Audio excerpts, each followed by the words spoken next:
Hello, everyone. Cooperman257 here with Cameron. Cameron, say hello. Hello. And we're here to do another political discussion. This time, we're going to do a ranking of post-war PMs from 1945 to the current year, basically. Let's see, post-war PMs, a tier list, if you will.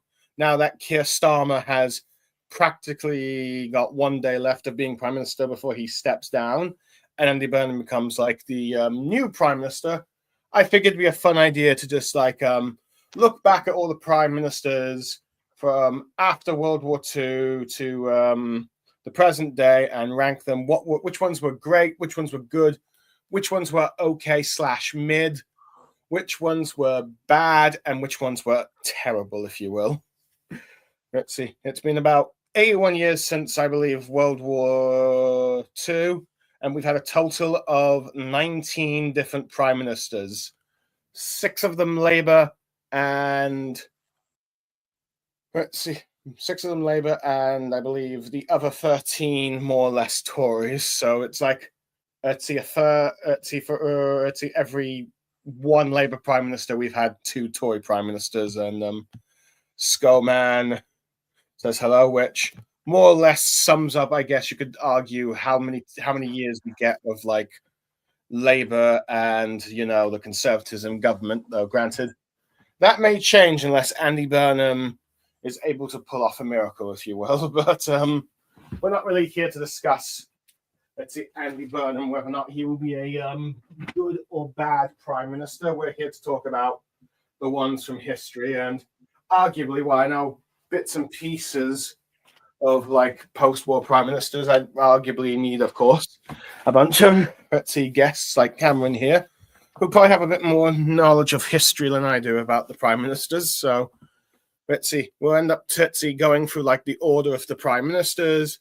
Let's see, we discuss their accomplishments and or let's see, the accomplishments, I guess, or for better term, their achievements and their screw-ups, I guess you could say, and whether or not that undermines them, and whether or not we should rank them high or low on this list. So, but yeah, let's see. And I assume you know quite a fair share of each prime minister, at least, Cameron, or a little bit, at least.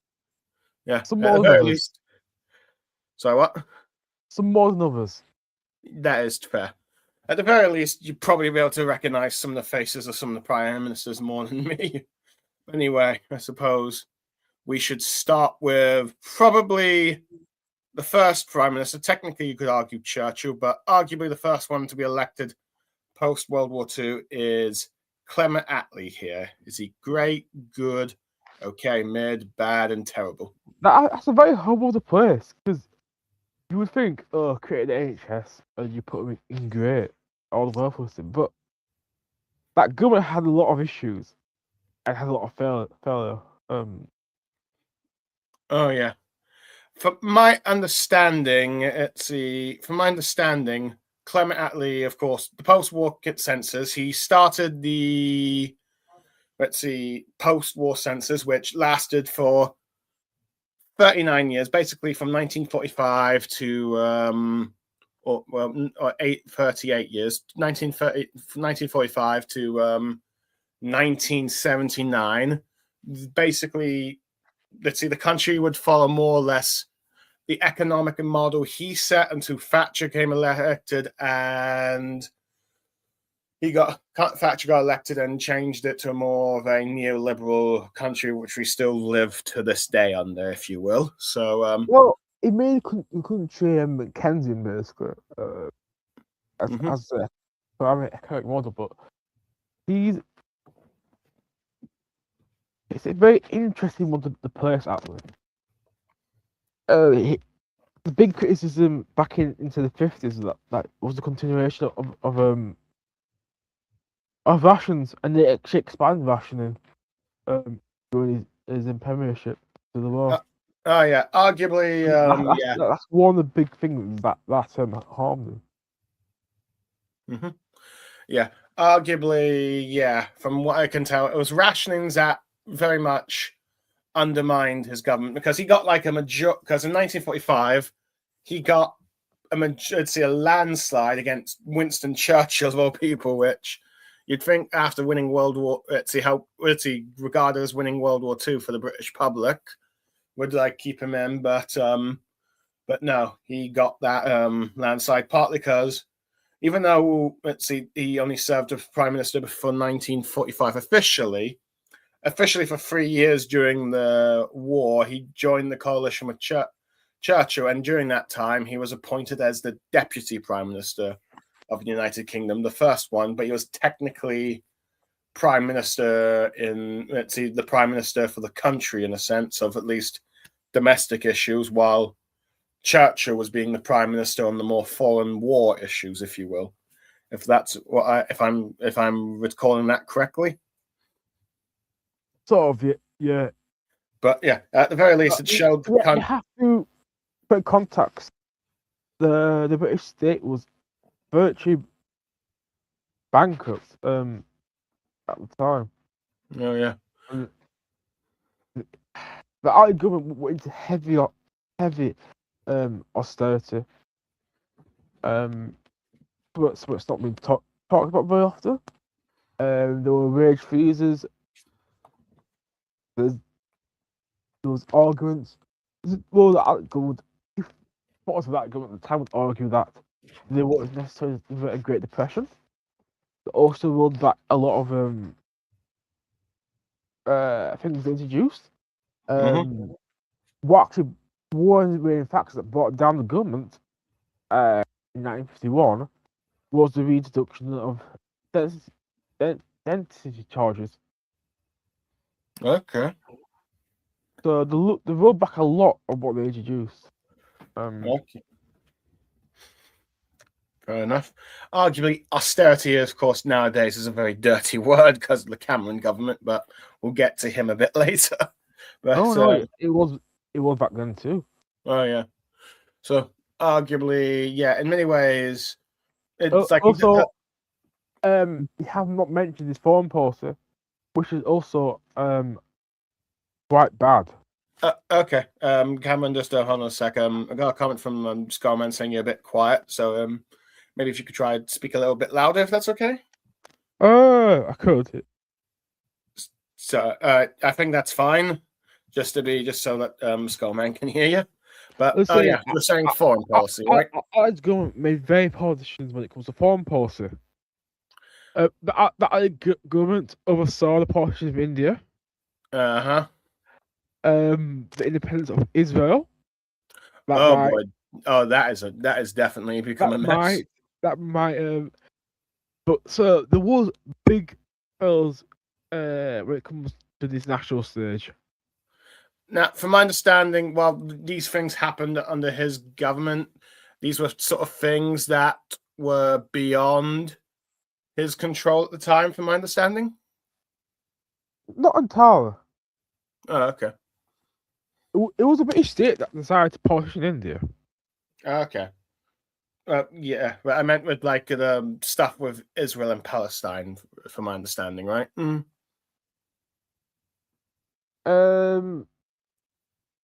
Certainly, the withdrawal of Britain could be handled much better from that region.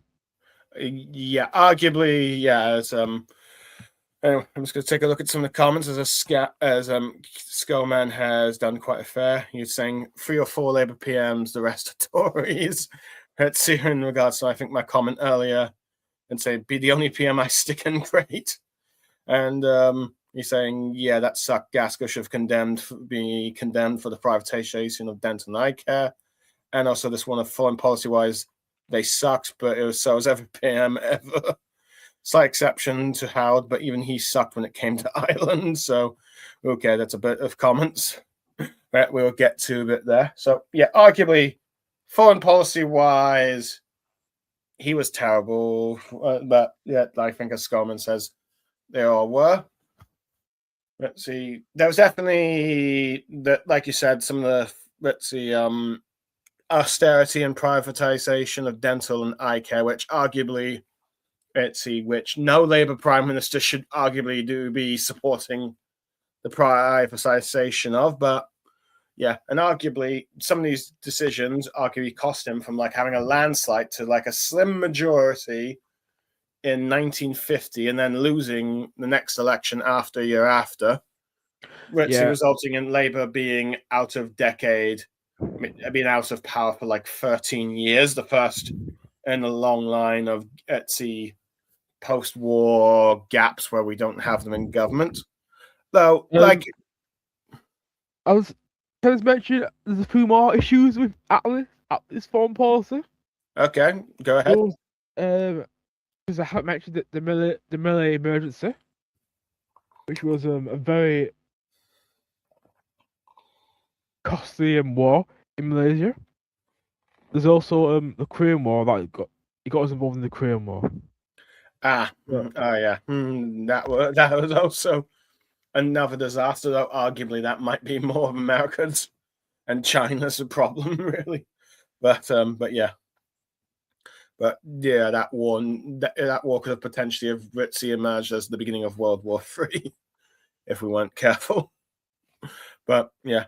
But I suppose getting more back to the good stuff, he, of course, during his government, founded the NHS, did the post-war census, if you will, like you said, did a lot of nationalization of public services. And arguably, the post-war census was arguably, I'd say, the era where Labour was probably the strongest, even when technically they had periods of times when they were in opposition, because when I counted up like the years each prime ministers or government had, in total Labour had about 17 years in government, and the Tories had 17 years in government. So arguably sort of helped, thanks to like Cam Attlee setting it up and all that stuff. And yeah, but I would definitely say foreign policy wise, Attlee was not ideal, though it seems like every every prime minister was terrible at foreign policy. But domestic wise, arguably he was probably our best, if you will. So I'm thinking of putting him great. I would actually disagree with that. Quite strongly put him there.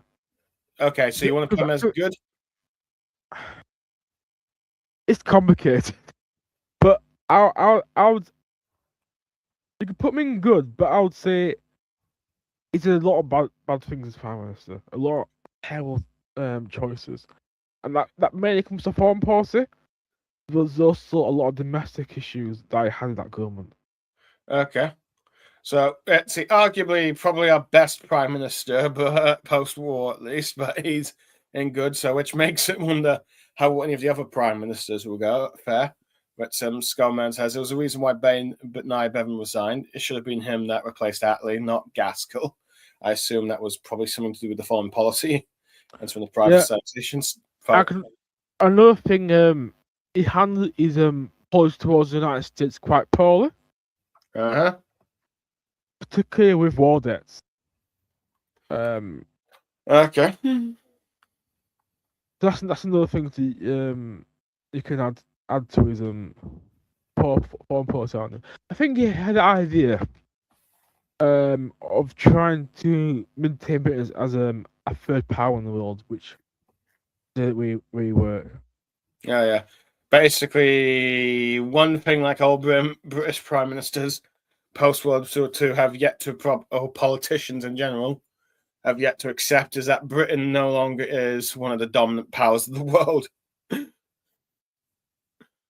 But, well, that's a lesson. I mean, I'd say the Americans actually excluded us from the Manhattan Project after Attlee got into power. The Americans really didn't like him. Because the US press was really against Attlee, who thought...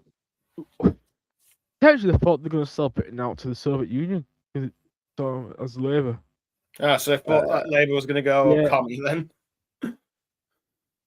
No, he was a socialist. He saw himself as that. Oh, yeah. Let's see, capitalist America. Anything to the left of them is communism.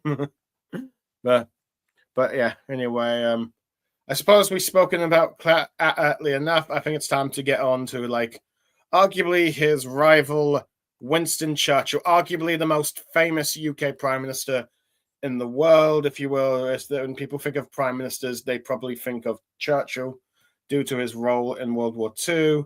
And arguably it is probably the Prime Minister that most people historically remember here in the UK as well. And arguably, probably that's the most famous political figure besides, I guess, members of the royal family, if you will, in the United Kingdom.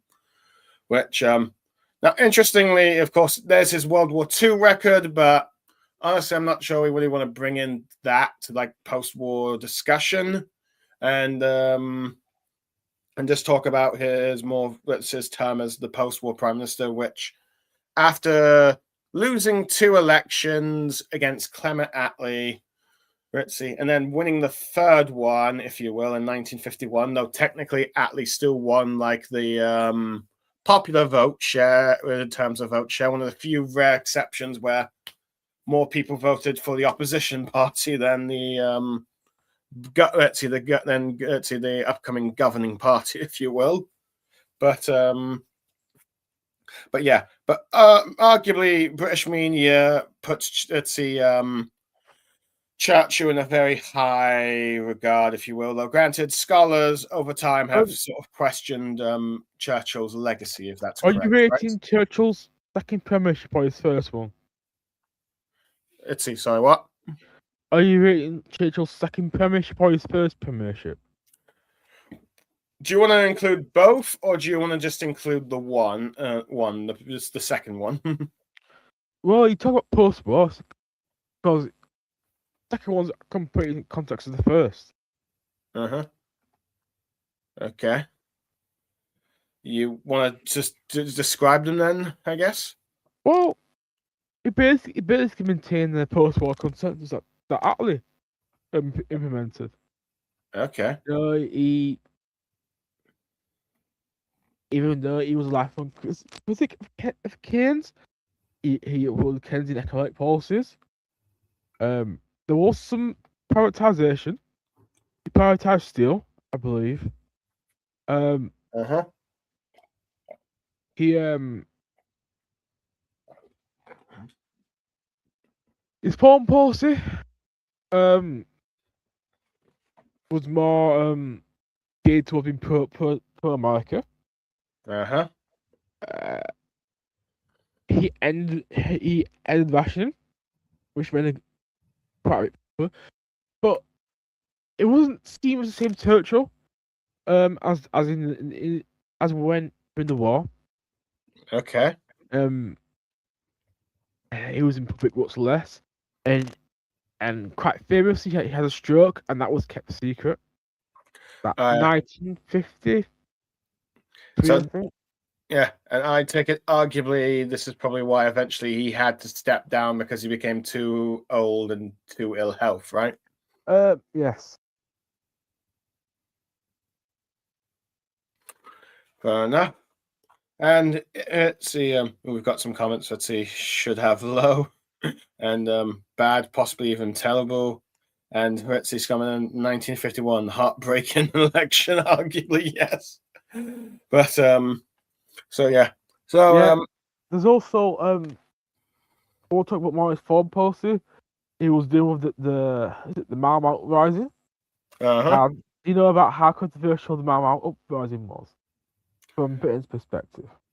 No. Can you give me an idea? It was quite extremely brutal war. And there was a lot of atrocities committed in Britain, and there was effective concentration camps set up. We set up concentration camps. Yes. Ooh, yeah, and I suppose that's not a surprise. I mean, I have heard that Churchill, I think, has been accused by the I think Irish of causing starvation there or something. Am I recalling that correctly? Or Irish. Yes, sir. yeah, was it the Irish? Did the Irish accuse him of that, or was that just? I don't think. No, I don't think it's anything to do with the Irish. But We've India, talked about right? the Mau Mau. We've talked about the Mau Mau uprising. That was Uh-huh. in Kenya. We've talked about in India. There's an allegation of genocide. That's contested, but there was an allegation that he purposely let the Bengal region sort of was it his fault? Probably not, because it's mainly the fault of Japan occupying Burma, but there are a lot of other people that say that it was on Churchill. Okay, I think let's see. Skullman's corrected me. He's saying he ended the Welsh mining strike by sending the military to suit the strikers, but that was before he was PM. Okay, that's where I was getting mixed up. I was thinking of something else. But I do also recall, with India, there's a sort of quote about him saying that they breed like rabbits. Is that a true quote, or is that just something the internet made up? Because, well, the internet tends to do a lot of Churchill quote memes. I think it was. Yeah.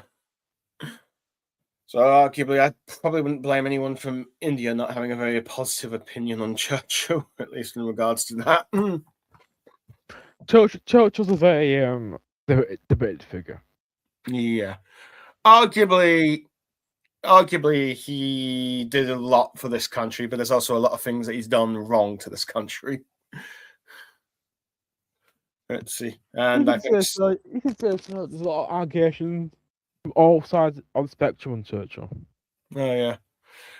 Skullman, of course, has mentioning, I think, what you mentioned about the famine that killed a lot of Indians, but let's see. Yeah, the issue was that he continued to export rice and grain from Bengal, even though most of Bengal's food supply was cut off by the Japanese occupying Burma. Fair enough. Which was the issue. This was during World War II, right? Yes.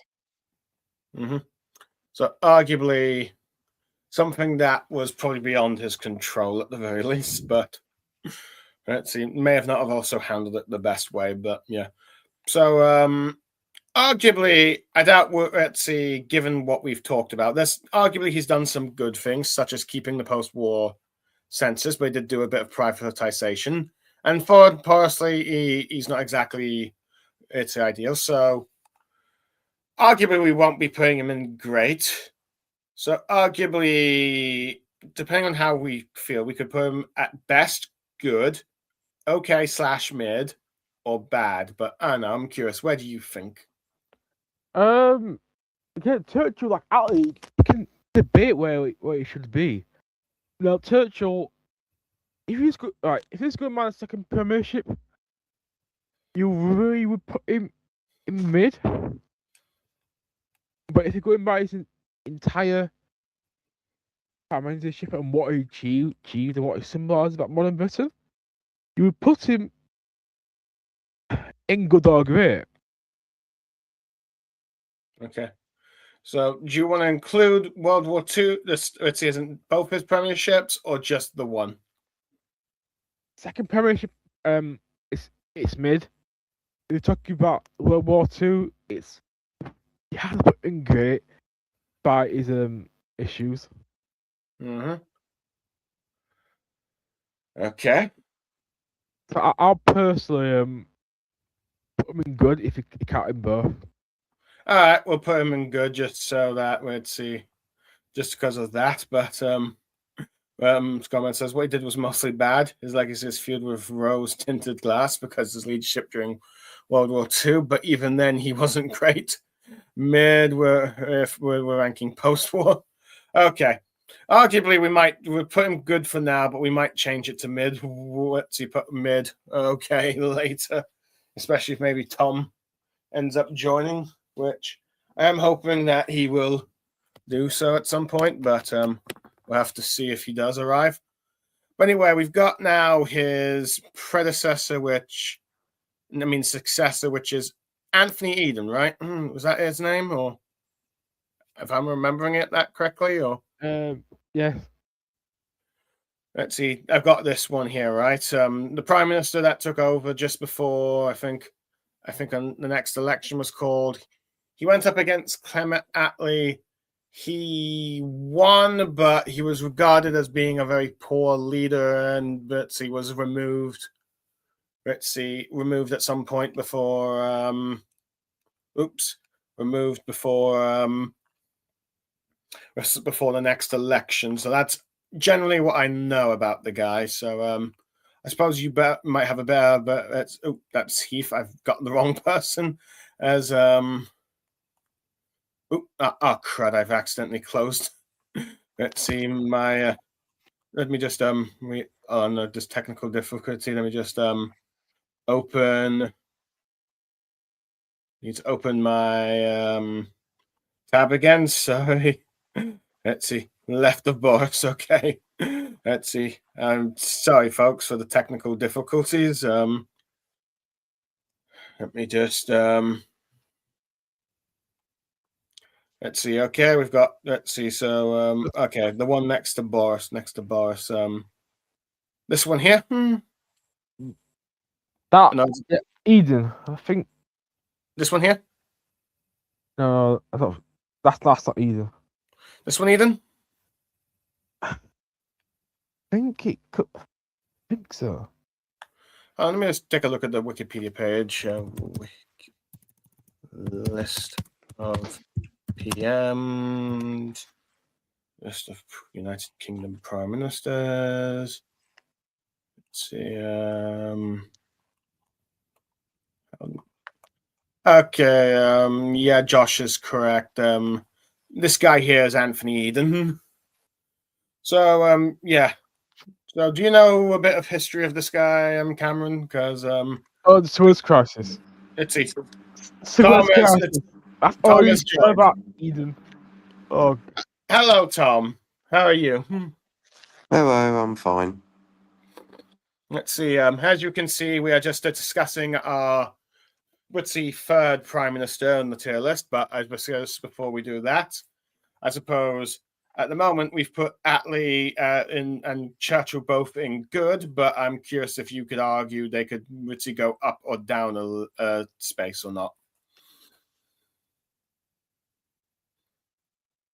I'd probably put them both in that one. I think that's a fair ranking for both of them. Let's see.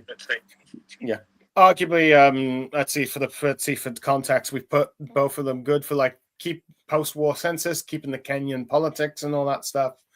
But most of the bad foreign policies cost them the great list, if you will. And as a result, sort of sort of undermine them a bit. Churchill, granted, there was also both there's his pre-World War II stuff, but that's not really post-World War II stuff. And arguably, if it was but I suppose we put him as good just because there was that bit of history, though. If it was just only his second term, arguably he'd probably be more of okay mid, really. So we've put him there. But we're now going to be talking about the third, prime minister from the post-World War, Anthony Eden. Arguably won against Clement Attlee in the 1955 election, but was removed before the next election could take place afterwards by Howard Macmillan because, arguably, from my understanding, he was a pretty poor prime minister. And I think Cam was about to explain the history, but if you would you like to explain a bit of the history, Tom? You're more than welcome to.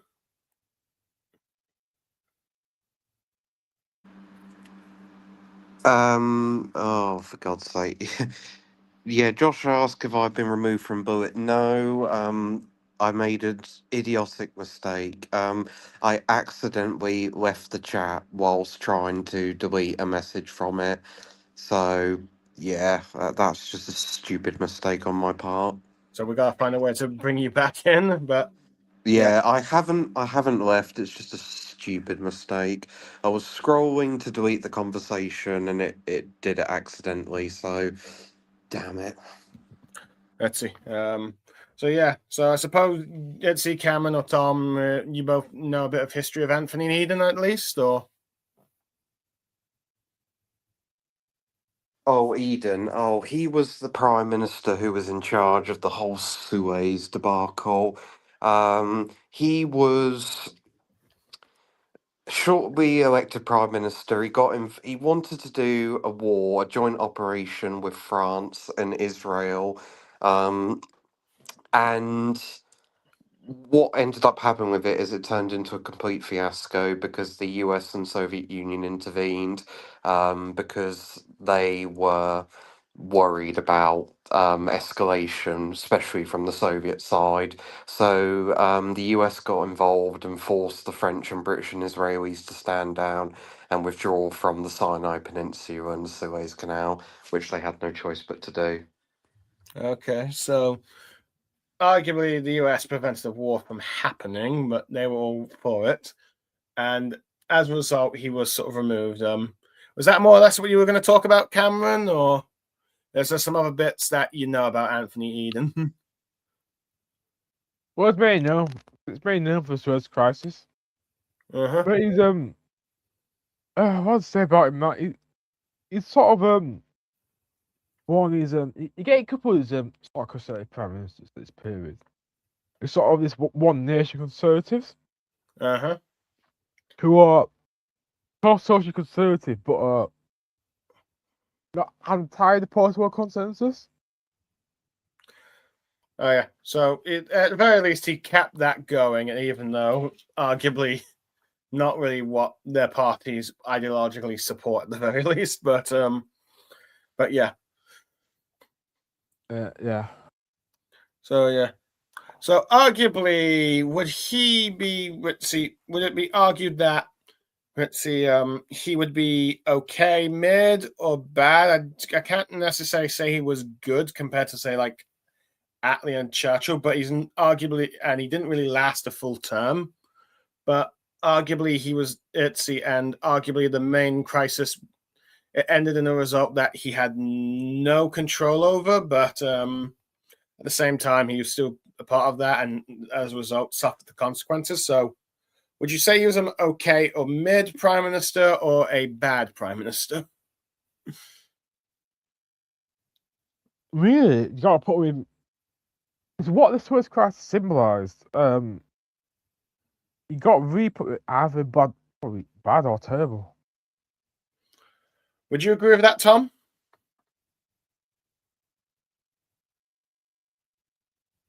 Tom? I think Tom's mute. Oh, we've got Party D in the chat. Chachu term 1 and 2 different levels. Yeah, that's arguably why we've put him see good, if you will. But yeah. Is Tom there or not? Okay, I guess let's see, Tom's taking a while, so I suppose for the time being we'll put him in the bad tier. Sorry, what? I would agree. I'll put him bad. Now, if you look at his domestic policy, they weren't that bad. A lot of house building, a lot of social houses been built. Mm-hmm. He, of course, maintained sort of the post-war welfare state. There's not much else remarkable about Anthony Eden domestically. But Yeah, arguably, arguably, probably not the best prime minister, but arguably better than some of today's standards, arguably. So I think at the very least, he's avoided the terrible list. I don't know. Anyway. I'm certain that Keir Starmer and Boris Johnson will handle the Suez Crisis even worse. Oh yeah, they probably would, to be fair.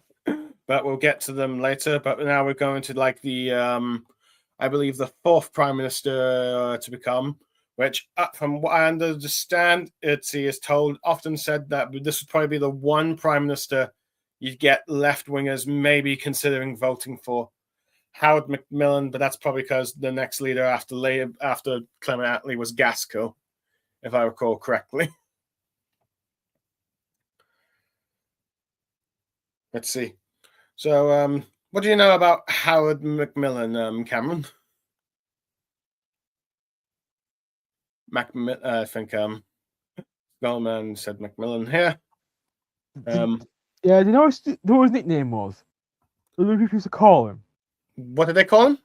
Super. People used to call him Super Mac. Superman? I've been lying. It's a nickname for him. He had Super Mac. Super Mac. Yeah, that was actual nickname for McMullen that he had. Okay, fair enough. That is but yeah, let's see. So like Skullman says, the only Tory I'd have voted for, and also pointing out the nickname here. So yeah, arguably. So what do you know that Macmillan did that would regard prime ministers to like let's see, regard Labour voters, let's see, left wing voters like Skullman here to consider voting for Macmillan?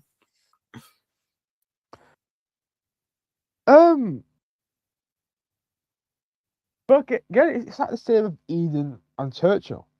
He maintained the post-war consensus. Really, it's one of these one nation type conservatives.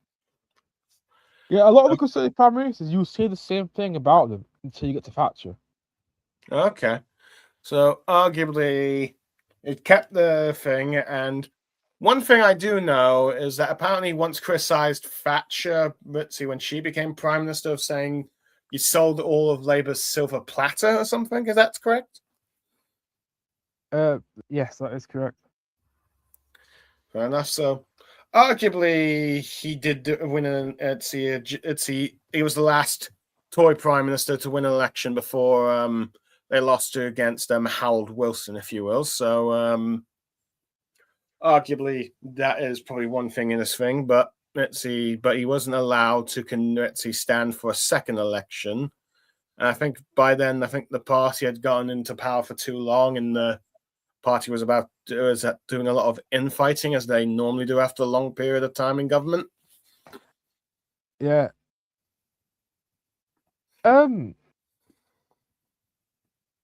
Yeah, he retained that very close to full employment. So he ran the economy reasonably well. So So it's quite effective, at least. I assume foreign policy wise, like every prime minister, wasn't exactly stellar. Though I do not know enough about it. so what was that, sorry? Do you know anything about his foreign policy? I'm just curious. Not so much. Okay. Not so much actually. Okay, so so I'm wondering, should we put him in the good tier, or do you think we should put him in the great tier? Because on one hand, he arguably kept the post-war Kenyan census, and employment's quite good under him, but it lasted, let's see, a very short term, arguably. So yeah. One interesting thing about Macmillan, I certainly that Powell was a junior government minister in his government. Enoch Power, is that the infamous, let's see, racist quote? Yes. Quoted one?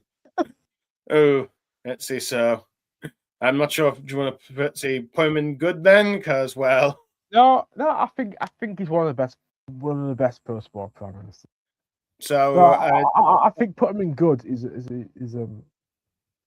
more than fair place to put. Yeah, arguably a very it's probably the best Tory prime minister we've had, which unfortunately neither of us are alive to see. So yeah. Anyway, the next prime minister, now granted, he was regarded as the shortest serving term prime minister until Liz Truss came along, and arguably didn't really have a chance to really arguably put his legacy as prime minister. He was just, at best, you could say, a caretaker until the next election in which Labour defeated him. So yeah, he was just like a few days off for like having a full year term of prime minister. But so arguably the one thing you could say, he lost to Harold Wilson. So I'm just curiously what you do know about this guy. Let's see, for little, if we do, for at least of his history. No. Oh, okay. I've been corrected that Macmillan was prime minister for 6 years. I apologize. Yeah, he won an election, I think. Yeah, he won against Gaskell, I believe. Oh yeah. Oh yeah. Yeah, Eden was like gone after 3 years. He did 2 years, and I assume 4 years. Yeah, that adds up. So the man is so Ike Douglas home.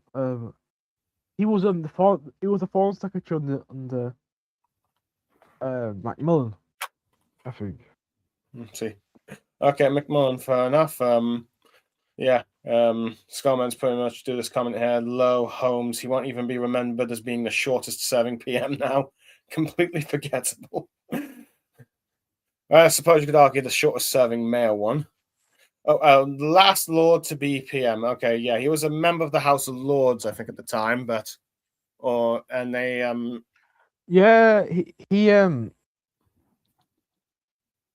he resigned his elder because it was ill, I believe, to become prime minister. Okay. Fair enough. So, okay, so some technical issues to get him into the House of Lords to make sure he could serve as prime minister, but I suppose that was probably scandalous for the British public, and arguably having a PM from the House of Lords would probably not sit well in modern today standards, right? Well, to be honest, no. But is this installed prime minister from the House of Lords any different than their party installed Andy Burnham? Fair point, to be fair. Is it much different? Um, Especially if you're like a Labour member, you're not voting in each election. It's not much different. But yeah, I do wonder if we have Paris and Lords again. I do. It's unlikely. what? So I do. It's unlikely we have Paris and the Lords again. Very unlikely. Okay, very unlikely. Fair enough. Well, Scottman saying need another tier, John, non-entity for Holmes, which arguably we could probably do, but yeah, I assume that arguably for him, it's like, let's see, Labour getting into power was probably beyond his control at that point. The Tories had been in government for 13 years, and arguably after that time, people arguably get sick of you. So I suppose the one thing you could argue is that even though he lost the election, let's see, he made it so that, let's see, Labour had a very small majority they had to call again in 2 years' time. So I know, I guess you could say he did as best as he could in that situation. So arguably you could put him as, I assume, I can't really put him as terrible, but I don't think you can put him anything better than okay or bad, really. No, it should have basically an entity, really. Okay, well, let's see if we can say about it.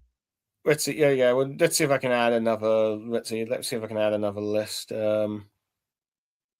Creator. Okay, we'll put the. No. Add a row below. There we go. Oh, no. What was this color before? I think it was green, right?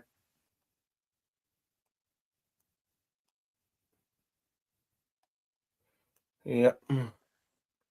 New. Let's see. We'll put this one as gray. Non-entity. I think I spelled that right. So we'll put him as a non-entity prime minister. That would probably be the, let's see, best that we can probably do for this fella. Unless Tom wants to say otherwise, but we'll have to wait for Tom to come back. At the moment, he's currently muted himself still, and we have yet to come back. Now, arguably, this next prime minister is arguably the second Labour prime minister to be elected in the post-World War II. Arguably, most people usually say positive things about him, that there are some perhaps mixed stuff.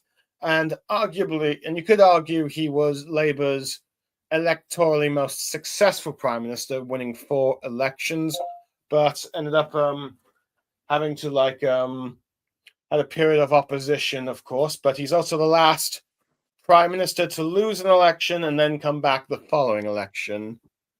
And some would argue he is the last good prime minister or great prime minister that the UK ever What? had. Would he If you're on the call a left. good? Would he call a good prime minister for the left? Would he really? Mhm. He, Well, compared wasn't to that- like the others. he wasn't that good at managing the economy.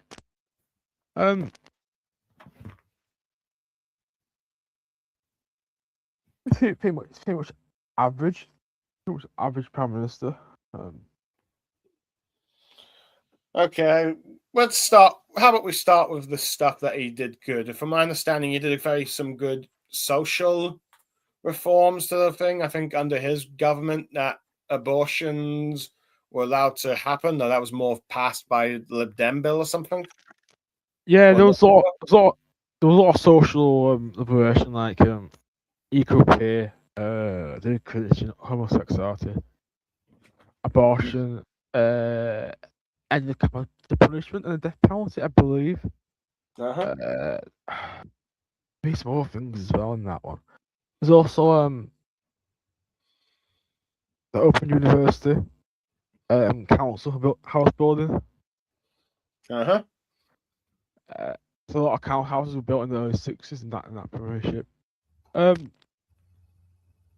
It's a very mixed bag because criticism where you come from, Wilson, will go towards how you handled the economy, high employment.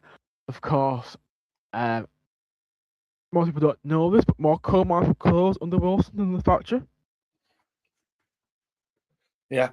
My understanding, he did try that for every mine that closed down. He did try to keep the jobs by moving the miners to other mines, right? Mostly, yes. Most of that did happen. Oh, apparently also changed to the pound under him. That's interesting. Yeah, high inflation as well. So arguably, there's a lot of good stuff to go for Wilson, but like you said, there's a lot of bad stuff. I mean, foreign policy-wise, he kept us out of Vietnam, but that arguably alienated his relationship with the US, I believe, because they were not happy about that. Rhodesia. So His what? policy towards Rhodesia was quite awful.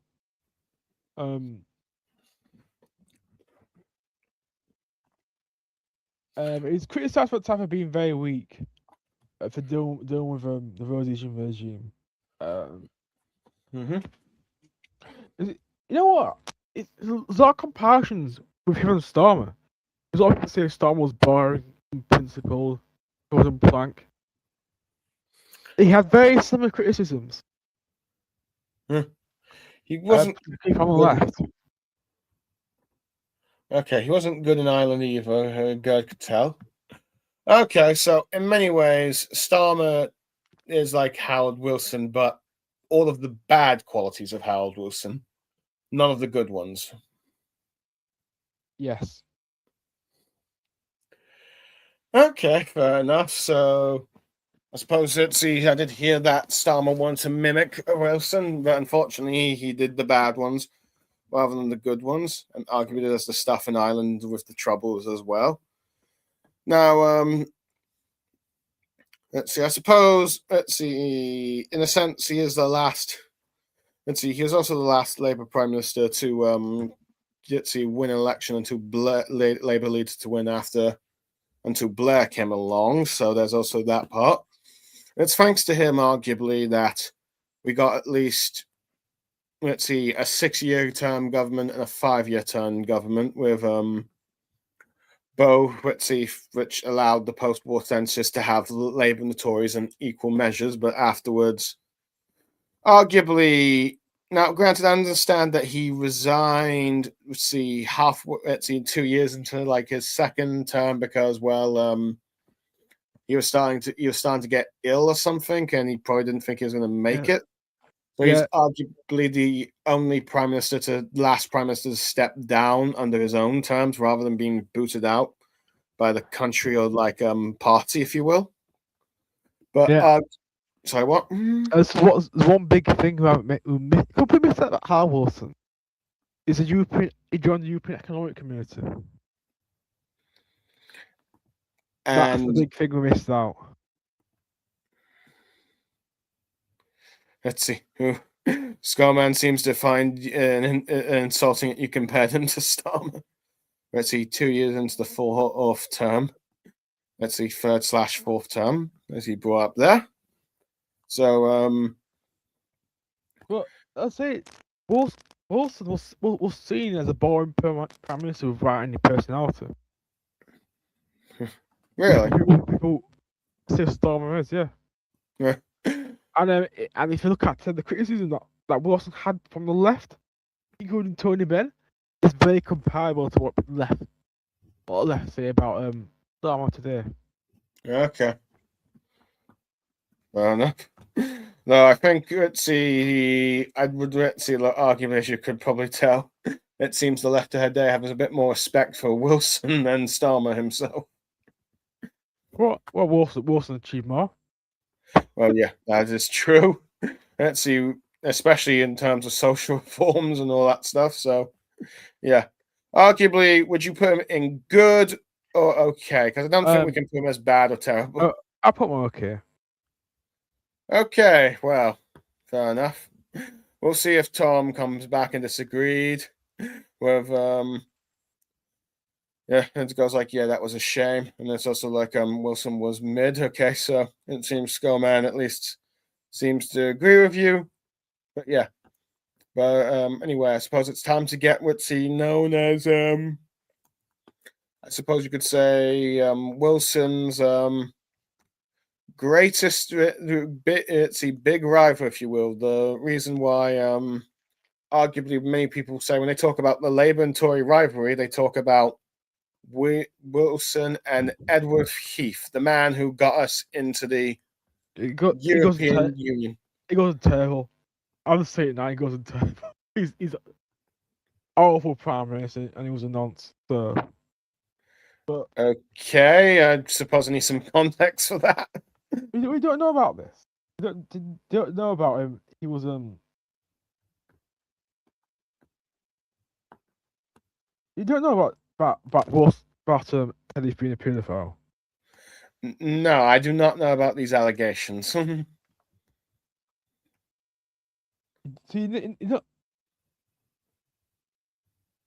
okay. Yeah, he came out after he died. All this. Hold on, I'm gonna. Let me take a. Oh, I'm just taking a look. Hold on, let me take a look. Wikipedia, welfare state, trade unions, foreign policy, Northern Ireland. See, never married. Oh, okay. The Elm Guest House hoax. Okay. Ooh. Okay. Dropped. Okay.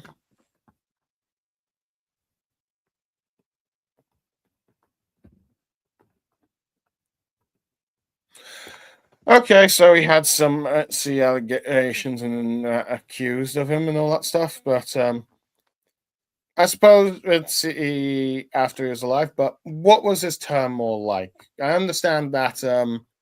Let's see. Scarman says, "Ooh, I knew he was asexual. Did not know about that." Okay. Well, okay. Thomas seemed to have disappeared, so we're gonna have to wait for Tom to come back. I'm just gonna message him. Let's see. You can. Yeah. So, don't tell me about what I think about. Know about what Ted Heath what he did as prime minister. Let's see. I know he it says under his premiership we joined the EU, or what was known at the time as the EFC or something. Well, yes, it's sort of joined left in the Wilson, but yes. Uh-huh. He how to describe him now? he had a lot of international crises that impacted him that he couldn't do anything about, like the 1973 oil crisis. Okay, so the oil crisis. He arguably became prime minister at arguably a very bad time. Let's see. My understanding, it's during his premiership that the Ulster Unionist Party, that was part of the Conservative Party when it came to being elected into the general election, that allowed to have Tory PMs in Northern Ireland. It fell apart under him, and as a result, he lost his majority, and that's how he came out. So yeah, so arguably he had a lot of poor foreign policies that was beyond his control, but still he handled the crisis poorly. He lost, let's see, 3 out of the 4 elections that he stood in. And now there's also like the allegations about what he may or may have not done. And all that stuff. So he had to deal with minor strikes, a lot of minor strikes. yeah, and that forced him to implement a 3-day week. oh yeah, as I think Skullman has pointed out. Yeah, So, there's awful things can go on to with Heath. He decimalised British coinage. He reformed local government to what we see today. Also reformed the traditional counties, the counties we see today. You can go into a lot of things that most of the actually is done. It's more than you think. okay.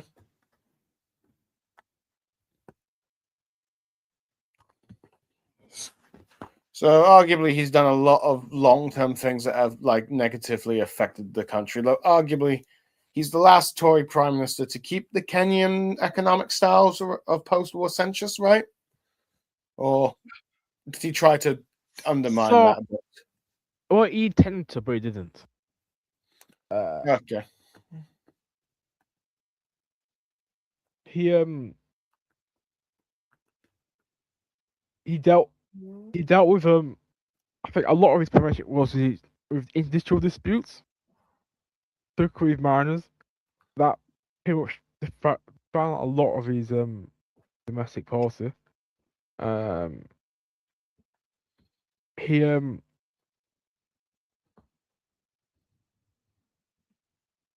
is also prime minister that had the Tribbles, and quite famously the UUP withdrew the Conservative whips. His prime ministership. That's another thing that's happened.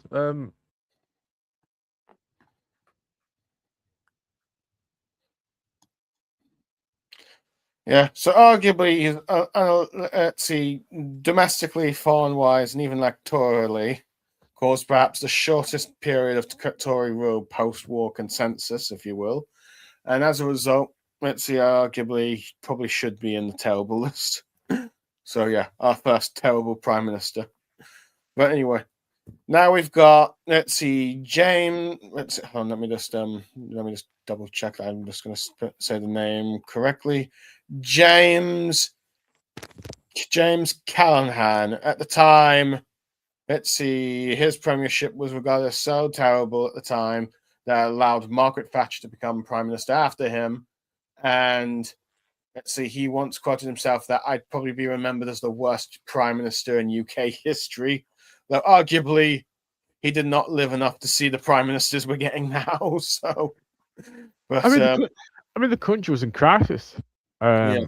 In the late 70s. Yeah, so arguably for him, it was beyond his sort of like control, really. Or he could have done something, but this is during the winter discontent. In his premiership. He had constant industrial action. He had high inflation, high increased unemployment. He had a very uncompetitive economy compared to the rest. Of the West, it was known as sick man of Europe. Okay. So arguably all these things just fed, let's see, that Labour could no longer be a very proper functioning governing party, really. we had a massive brain drain. You had like educated individuals like leaving the country to get better work. By then in the 70s, Mhm. the country was a bit of a sorry state. Oh yeah, yeah, and arguably it didn't help that arguably now Wilson only won a very slim majority during his fourth term, but it was lost, I think, during around his time. So he had to work with like the Liberal Democrats, I think the SNP as well, but he ended up doing stuff that alienated both of those parties, that they ended up willingly go with Margaret Thatcher to do the vote of no confidence in his government. As a result, he was removed before he could call an election on his own terms, right? Yeah. Scoman is quoted here, the effing SNP brought it down. The Taunton Tories. Yeah, I mean, but the country had to get bailed out by the IMF as well. It was So what? The country had to get bailed out by the IMF. Oh, okay, and it's like arguably that is usually like third world countries that usually end up having to be bailed out, or like Argentina, right? Yeah, I mean, got mixed criticism for the IMF crisis because a lot of people think he dealt it well because of his negotiations with the IMF. Okay. So there's arguably at least arguably you could say he basically not a very good prime minister. He was in a situation that was beyond his control, but arguably he handled it better than probably arguably what most modern day prime ministers would have done. And arguably got taken down by the SNP, which it's a bit ironic given how the SNP always go on about being stuck with the Tories from England, but yes, they've caused some of that. If he had a working majority, I do wonder how much better he would have done as prime minister. But he didn't. He had a minority government.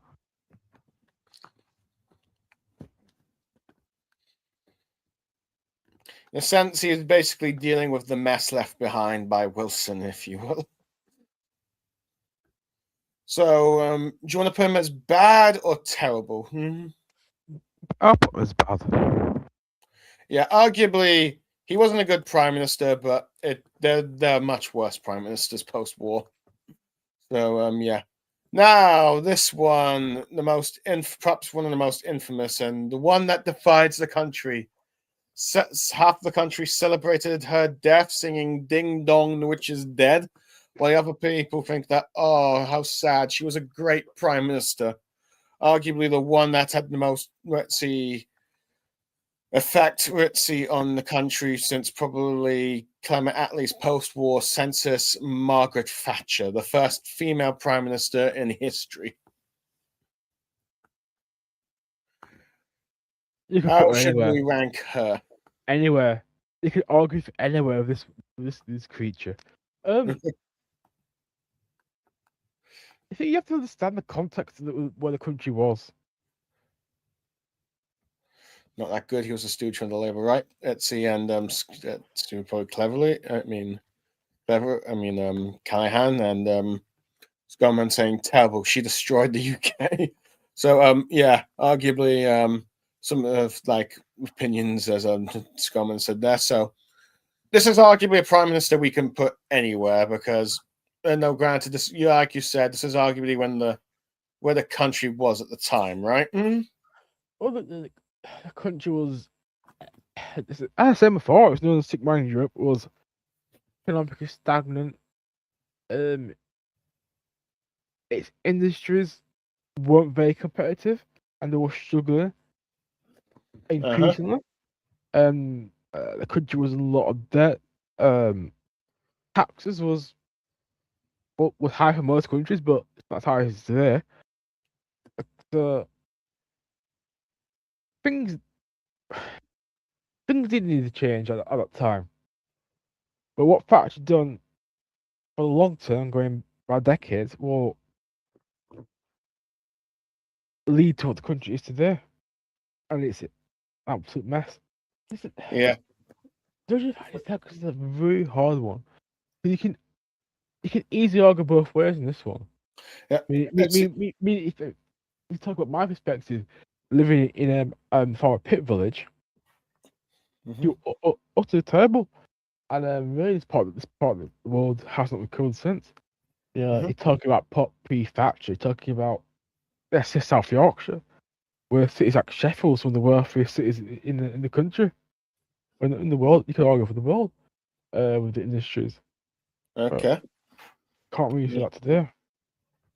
So, And the amount of jobs, the amount of wealth that was here, you can argue how terrible mining was, how it was working on these heavy industries, but there were viable employment, and there were actually industries. Okay. So, okay. So, yeah, I think Scarman puts best that she was short-term gain for very long-term pain, and then I think, oops, I gotta stop doing that. Then put in this comment says, put your furniture in the middle of the room and set on fire. You have the warmest house for a few hours.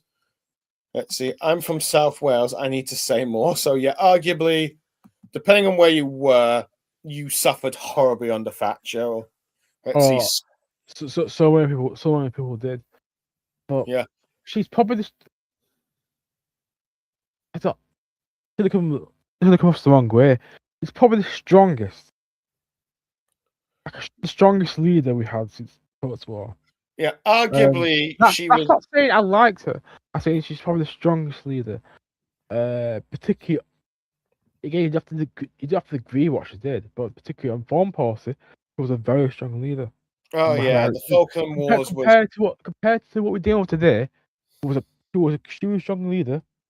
Look at Keir Starmer. On the international stage compared to Thatcher with Reagan. Oh yeah, Big difference. Oh yeah. She managed to maintain a very close relationship with Reagan, and that probably helped the UK out in a few things. Particularly, I believe the Falkland Wars. Right.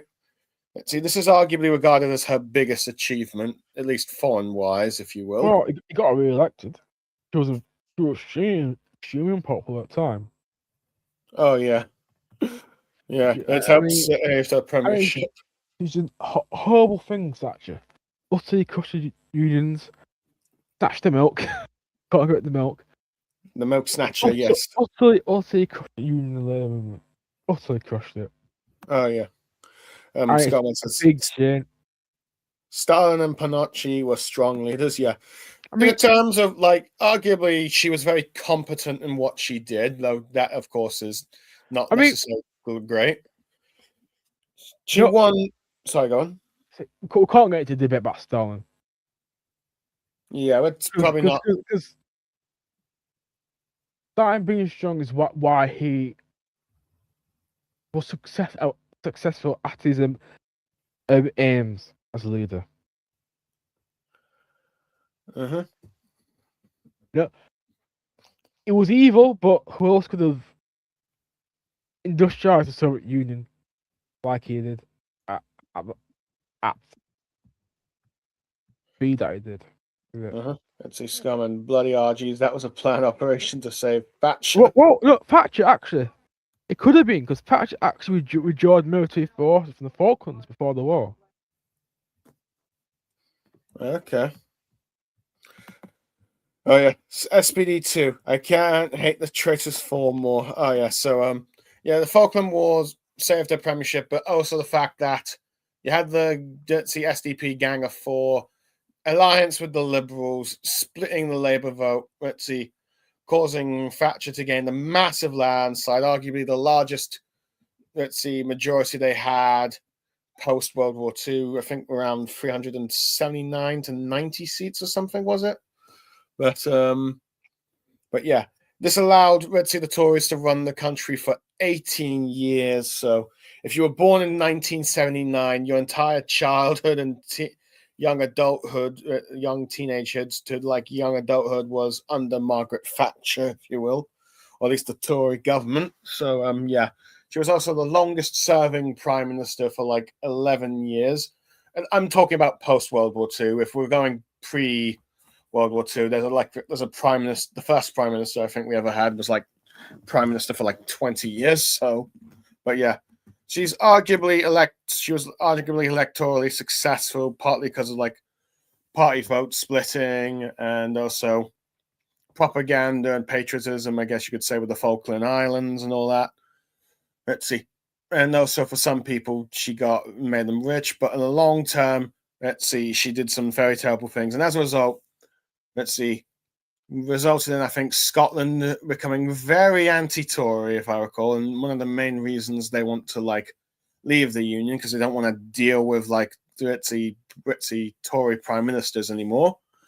And also caused a lot of massive economic problems for places like you said, South Yorkshire, Wales, and other places, I think, in the North and Midlands, if I recall right.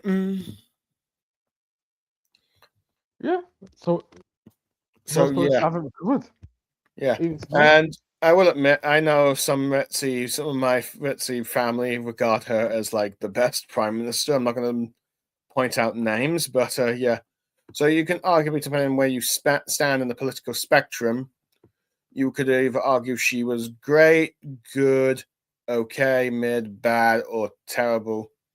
But yeah, so I'm more inclined to put okay, mid, or bad, or bad, really. I mean, ideally, I'd probably put if I was being personally biased, terrible, but I have to acknowledge that she did do some accomplishments in terms of what she wanted and also her electoral success. I don't know. What do you think? Where should we put her? She's the most accomplished prime minister on the list, except after Churchill and that. I will actually put good. Good or mid? Ooh. Mid. Put mid because you could put have room for people. You won't get a united consensus on Thatcher. But really, how she changed in the fan Britain, yeah, you can't. She was terrible legacy, long-term terrible legacy, but such an important role in modern Britain, you can't ignore that. And arguably one of the only two prime ministers to get a state funeral. Let's see, since Churchill got one and then she got one, though. That was controversial even then, I suppose. Let's see, but yeah. Personally, the only two prime ministers I think that should have had state funerals were Churchill and Attlee, but yeah. So but yeah, arguably long-term pretty problematic as we're now starting to see quite a bit. Now, anyway, the next prime minister is John Major.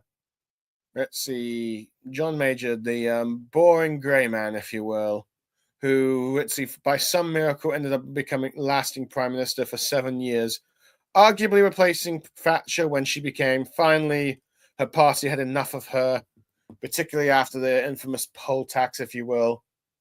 He managed, thanks to him, they managed to survive to have the unprecedented fourth term, which is the only, which was a bit rare, I think, with like how the UK politics was going post World War II, because from what we could tell, governments would either win up to 2 or 3 elections before being defeated, and then Usman shouldn't have another one. It'll be completely forgotten, like Rishi will be. So yeah. So arguably he had a very long term. He had a very decent term of prime minister, at least in terms of term length. But after the Black Wednesday economic crisis, his government became so unpopular that it guaranteed that Labour would win no matter who was the leader, and had numerous scandals during his second term that he even resigned and then got re-elected within his party just to try and silence his critics. And by the end of it, I think he ended up losing his majority and would have had a probably election if it wasn't the fact that it was so close to being called, if you will. So he ended up surviving in many ways managed to survive longer than probably he should have, but he just kept making. But arguably, he was just in a period where the Tories were no longer able to govern the country, and as a result, did a very poor job allowing Labour to come in, regardless of who was leader or not. Let's see. Scarman says, not hard to be PM for so long when Kinnock is your opposition. Okay, so yeah, arguably, probably thanks to Kinnock being leader of Labour still, he probably stayed in. But yeah, I know, Cameron. What do you make of John Major? What was regarded as our most boring prime minister until Switzerland's Keir Starmer came along? You can't really say much about. Sorry, what? He's very remarkable. Very remarkable. John Smith should have been PM. Yeah, I suppose that's the one downside, that John Smith passed away due to his heart attack. We could have had a battle of the Johns, if you will.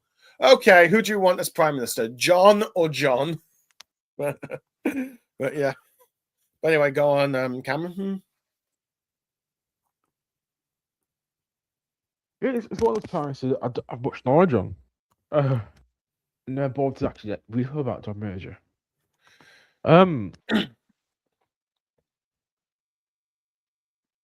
He was much more pro-European integration than Thatcher.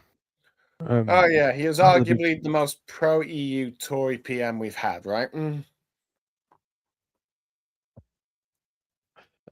Are you sure?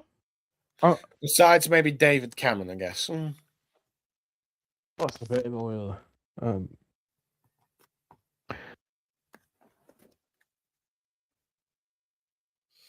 Of course, he's in Premiership towards the end and had a lot of scandals. That of course led to the party of a certain Blair. Oh yeah, let's see. The one good thing you can say about him, as apparently Scoman says, is that he did the legwork for the Good Friday Agreement. Arguably, let's see, finally helping to try and bring peace with like Northern Ireland and like the UK with the Troubles, if you will. So arguably, you could give him, let's see, credit for that. But arguably, like you said, his government was filled with a lot of scandals. Now, arguably, some of these scandals were beyond his control, but I think there was like, I think there was accusations that he did affairs as well or something. Am I correct, or were those just rumors? I think you're correct. But yeah, so yeah, arguably the Black Wednesday crisis, probably something beyond his control, really. But arguably, seems like he didn't really handle enough, and also the fact that his party had basically been in government for 18 years. That was a bit unprecedented, really. And at that point, yeah, there's no, the public were just going to be sick of you no matter what.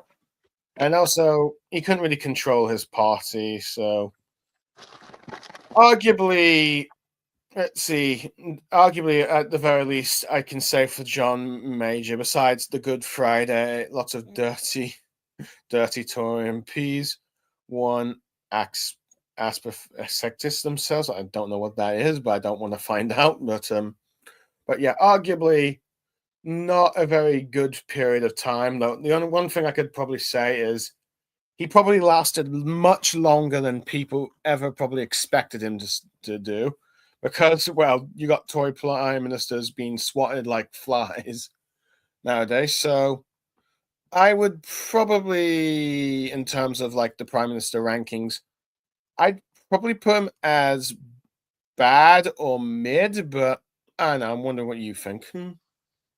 It's mid. It's a very definition of mid. Yeah, arguably the most let's see, would arguably the most dull prime minister we had until Starmer, really. But arguably, he's a lot more competent than Starmer. So yeah, I guess let's see, mid is probably the best that you can give him. Now, anyway, I suppose we should move on to the next prime minister, which this one is like Thatcher, going to be controversial because there's a lot of good things you can say he did, but there's also a lot of bad things you could say he did, especially in the long term. The Tony Dark Lord. Blair. Sorry, what? Dark Lord. Yes, the Dark Lord. Let's see, at least at one point, Britain's golden boy turned Dark Lord war criminal Tony Blair.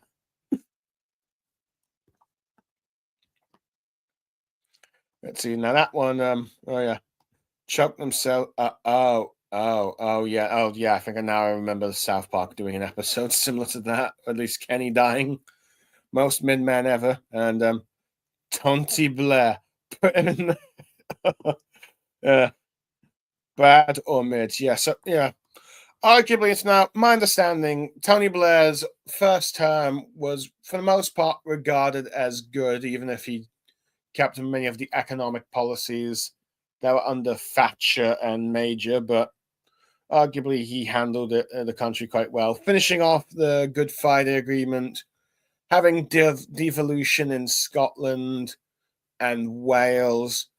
Economic, I think some electoral reforms around the country, though some might say it was probably a long-term mistake, particularly changing the EU elections from first past the post to PRs that allowed the opposition parties to rise in that. But arguably in his first term, he handled the country quite effectively. Let's see if at least his team was like Gordon Brown as Chancellor and all that stuff. So arguably first term, pretty well done, but it's his second term which everyone started, let's say, turn against him, if you will, when he got us involved in the Iraq War, which was, as we both know, was a major disaster, which I think Gritzy caused the death of, like, was it 500,000 people, I believe? And also 1 million plus ongoing.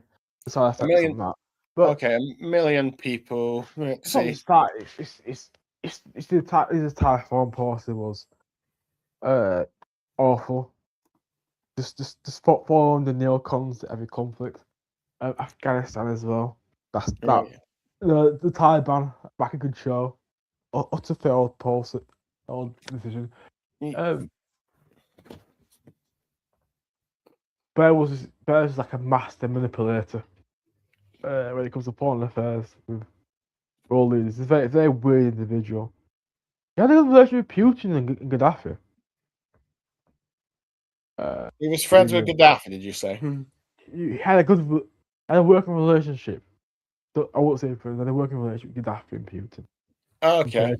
Oh yeah. Future prime ministers. So yeah, arguably his foreign policy is infamously terrible, so much that more than half the country thinks he's a war criminal that should be in jail. I mean, think about what he did after he became prime minister. Oh yeah. The Dark Lord himself went to advise all these foreign dictators. So yeah, arguably, as Skullman said, he was America's builder, still is. Blair is an evil man. So yeah, arguably, most people, let's see, hate Tony Blair now.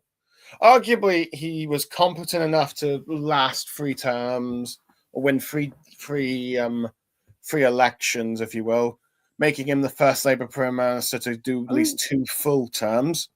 But eventually became unpopular enough that his own party booted him out. So go on. I think it's last time you could say we had a good, decent economy under Blair. We had a budget surplus. We had a rapid growing economy. Yeah. If we look at the rate of wages, real wages were increased under Blair compared to now. I mean, you can't say everything was bad because it was evil, but it was competent at what he did. So yeah, arguably morally a very questionable person. Arguably, we'd probably rank him low for that, but he did do well in certain things. I mean, you could do an entire stream on his social reform, social and constitutional reforms. That's a fascinating case with things like the Supreme Court, his approach to the European Union. We could talk about his approach to devolution in Scotland and Wales and the London Assembly. And that's another fascinating case to do. And you can say that's fair or success, from your perspective. I'm sure many people in Scotland and Wales say devolution is may say success. So you can say a lot. You can say a lot of things about Blair. A lot, awful lot. And he's achieved an awful lot. And just like Thatcher, you can talk about his long-term impacts, but he's achieved an awful lot like Thatcher did. Yeah. See, arguably, he's done a lot of accomplishments. Some of them were good for the country, but there's also a lot of long-term stuff that was not good for the country, and arguably even for his party himself, because under probably the new Labour regime, if you will, a lot of people started to become deluded with Labour, be it Scotland, Wales, up north, if you will. Arguably he's caused the biggest electoral success for Labour with like the largest majority they've ever gotten.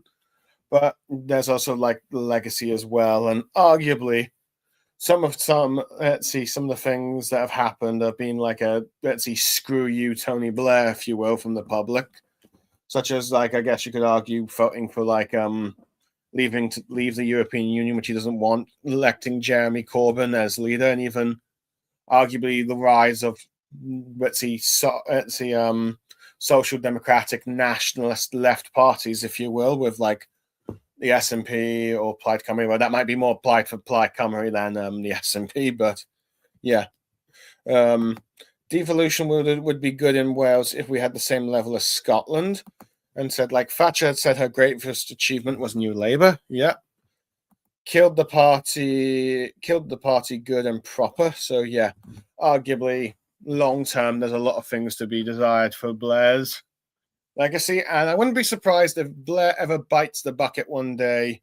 You'd probably get half the country celebrating his death and the other half thinking that, well, maybe not the other half, but more at the very least.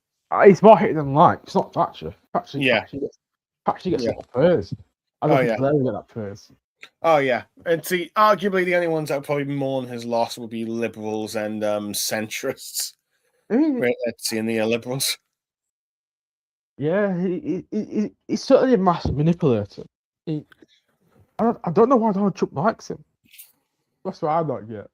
I don't know. I don't know. I assume that I don't know. They probably had some private meetings or something and had some social interactions. That's usually how.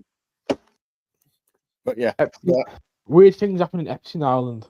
Yeah, let's not. Well, let's not do any accusations on that. Let's see. Let's see. So there's no proof about that, as far as I can tell. Any allegations. But yeah, arguably, if it was just only his first term, arguably he might be good or okay. But I'm thinking more of bad or mid, if you will. I put it as mid. Mid. So many things about Blake you can take apart here, but I think mid. Yeah. What we would have had since 1983, with the exception to Corbyn era, has been neoliberal and husks wearing Labour skin. So yeah. Arguably a very mid prime minister when you think about it long term. Arguably, let's see. Short term, brilliant. Everything that was brilliant. Short term. Yeah. Yeah. And you can look at the economy on that one. Yeah. So there's some, you can say short term he was good, long term terrible. But anyway, I suppose we now must go to his successor, Gordon Brown, the last Scottish PM, if you will. Let's see. Arguably wanted the job of Prime Minister for a while, made a deal with Blair that he would take over after him, but grew frustration in place, impatient with it. And when he finally got it, unfortunately, the world went into global recession, and regardless of whether of his skills as Prime Minister, he was regarded as crashing the economy, and as a result, ended up losing the 2010 election, ending 13 years in Labour government, but managed to secure enough that the Tories would need the Lib Dems in order to function as a government, if you will. So there's a lot you could say that in some ways you could regard Brown as the last competent Prime Minister. Was he But- competent? but at the same time, there's also like a lot of stuff that could be baggage to him. I don't know. How would you like to describe him, Cameron? The most overrated Prime Minister amongst left-wing circles. Let's see, Scummon. I celebrate when the Dark Lord pops his clogs. Okay, that's probably referring to let's see, Blair, but go on, Cameron. No, he's not very memorable Prime Minister. I mean, the mistake was he didn't call election when he became Prime Minister. That was his mistake. But really, if it wasn't for the financial crisis, he probably would have been a one-term Prime Minister, and he would really be known for anything remarkable. Oh yeah. At the very least, you're saying he probably would have lasted to 2012 at the very least if he did call an election. Probably. Yeah. But he could have lost it. Yeah. Callahan and Kinnick was such awful 1-2 punch that they hadn't had a Welsh PM since. Fair enough. And he's like, he sold the gold low, Brown was mid. I mean, GA. sorry, calling the goal was such. Everyone jokes about it was such a terrible decision. Look at the price of gold today. It's a bad decision to make. Like, there was no need to do it. Let's see. From my understanding, we still have a fair share of gold than what people might believe, but let's see, that's not really the point. But yeah, let's see. So basically, for Brown, the biggest problem for him was the global recession. No matter how he handled that, he was going to get blamed for crashing the economy regardless. Correct? Yes. Yeah, there was a lot of blame when he handled the financial crisis. The financial crisis wasn't necessarily his fault. It was fault the economic conditions that the country was set in for a very long time. How we were dominated by these financial services, and that really exposed us to the crash. Mm-hmm. So you could go to Thatcher, you could go to Blair and talk about what they did in Blair's early premiership. You could talk about Thatcher. Mm-hmm. But it could have handled it much better.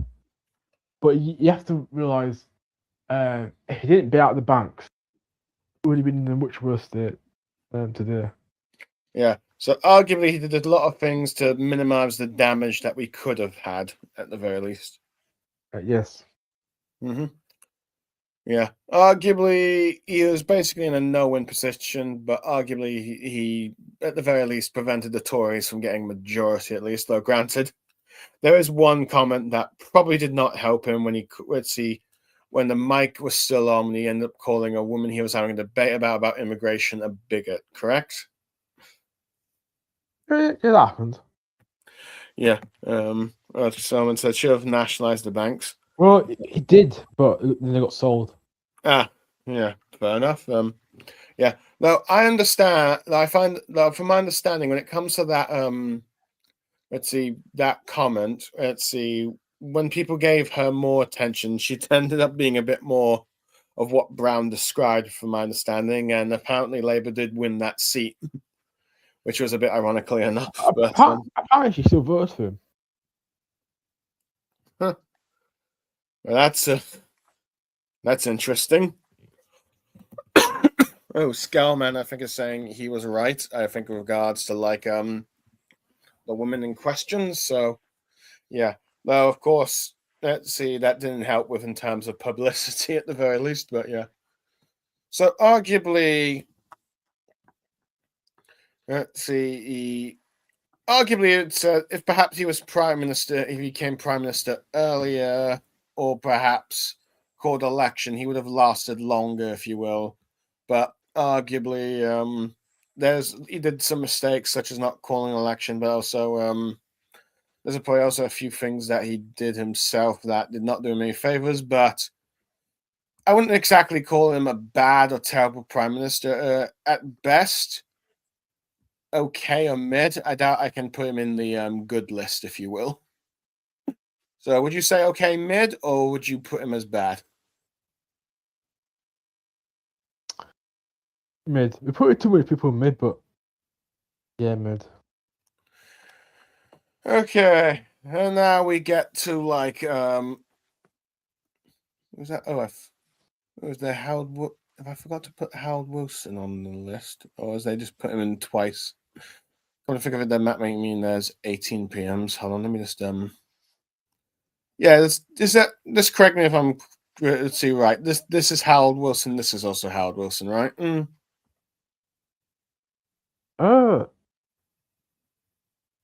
Yeah.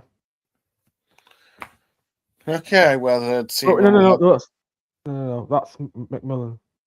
No, it's not. Sorry. Yeah, it's Hal Wilson. Sorry. Yeah. Okay. That's definitely Okay, my mistake. I didn't realize that there were two images of Howard Wilson. So, but I think we'll just keep both of like Howard Wilson as like the mid, if you see in the okay section, if you will.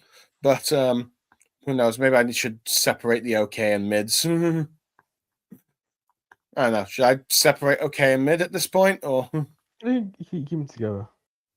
yeah, I'll keep them together. Well, anyway, we get now to like let's see the stage of when we have prime ministers for the last 10 years, if you will, but arguably the one that may have started the chaos.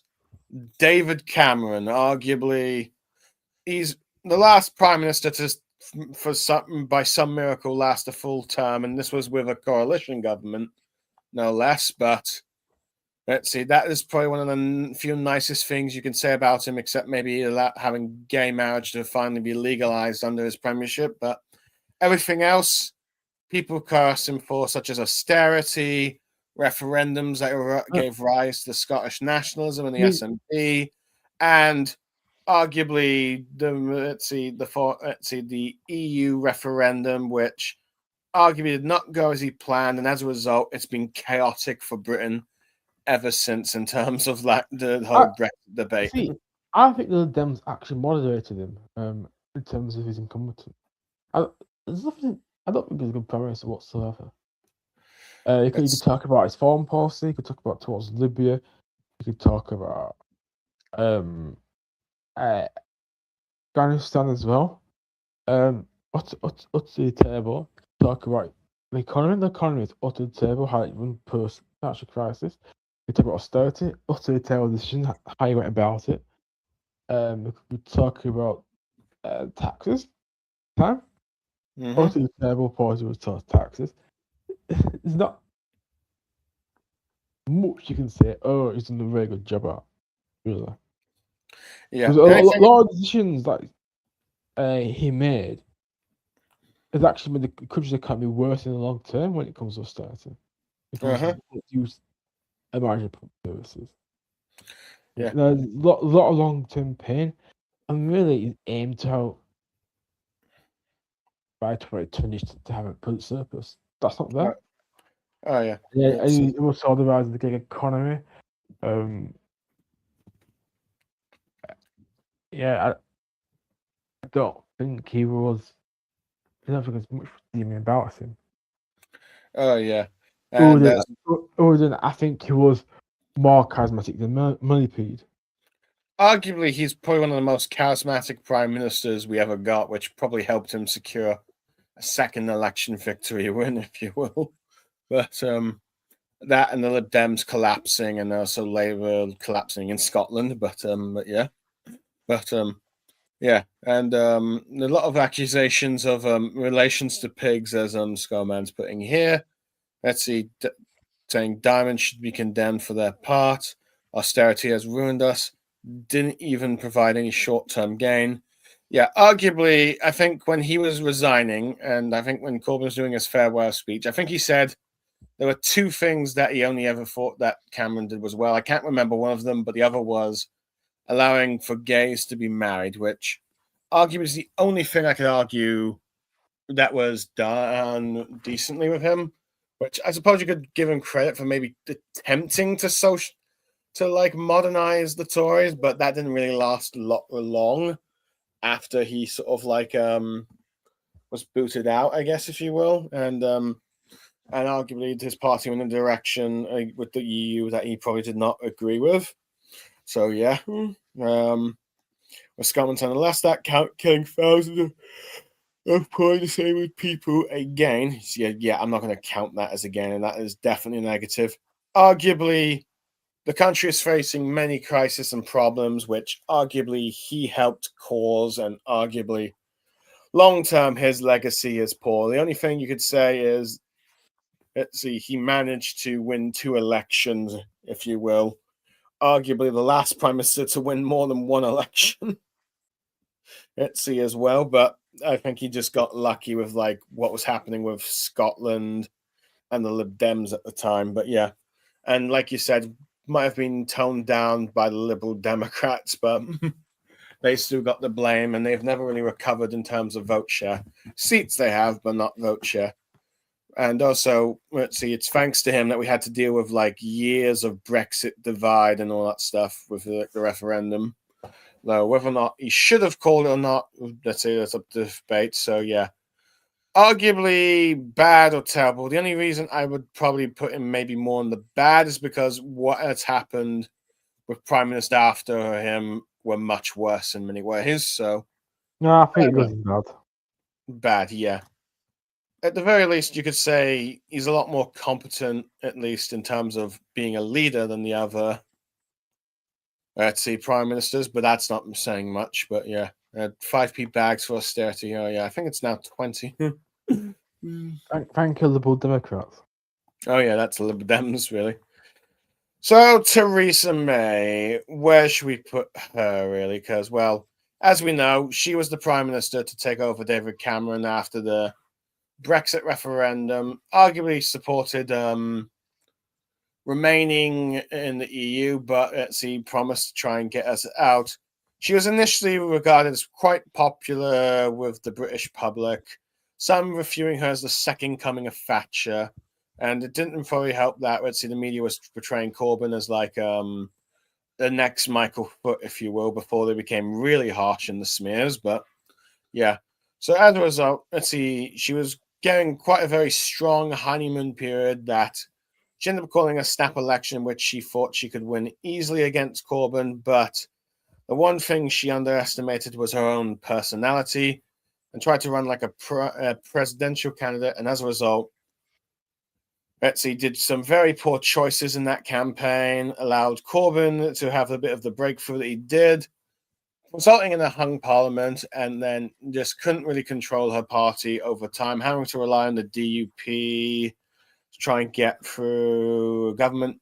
Failed numerously for the EU deal, doing EU deals, if you will, but that might be stuff beyond her control, with the egos of MPs trying to either stop or prevent or even trying to make a more harder Brexit deal. Though I think she nearly succeeded in one area, but the DUP brought her down, which is ironic because I think that was probably in their best interest at the time to go with it, but they didn't. But eventually, she could no longer govern the country and had to be replaced by Boris Johnson. So I don't know. What do you think I might have missed out? Not much, no. I haven't missed that much. Fair enough. Is there anything you could say positively about, I guess, Theresa May at the very least? I think she managed the party better than people think. Yeah, arguably she lasted perhaps a bit longer than people were saying, because I think when she won, when she got on to back it in for like in the parliament, people didn't think the government would last long, and there might have been another snap election soon. Which, as that was the case, it's very likely that Corbyn could have won it and become prime minister. But let's see.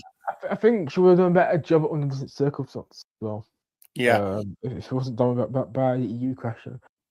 Yeah. I Arguably, she's probably a bit better at handling things than probably some other people who have been in her position. But at the same time, she put herself into that position, and as a result, she caused her own downfall, if you will.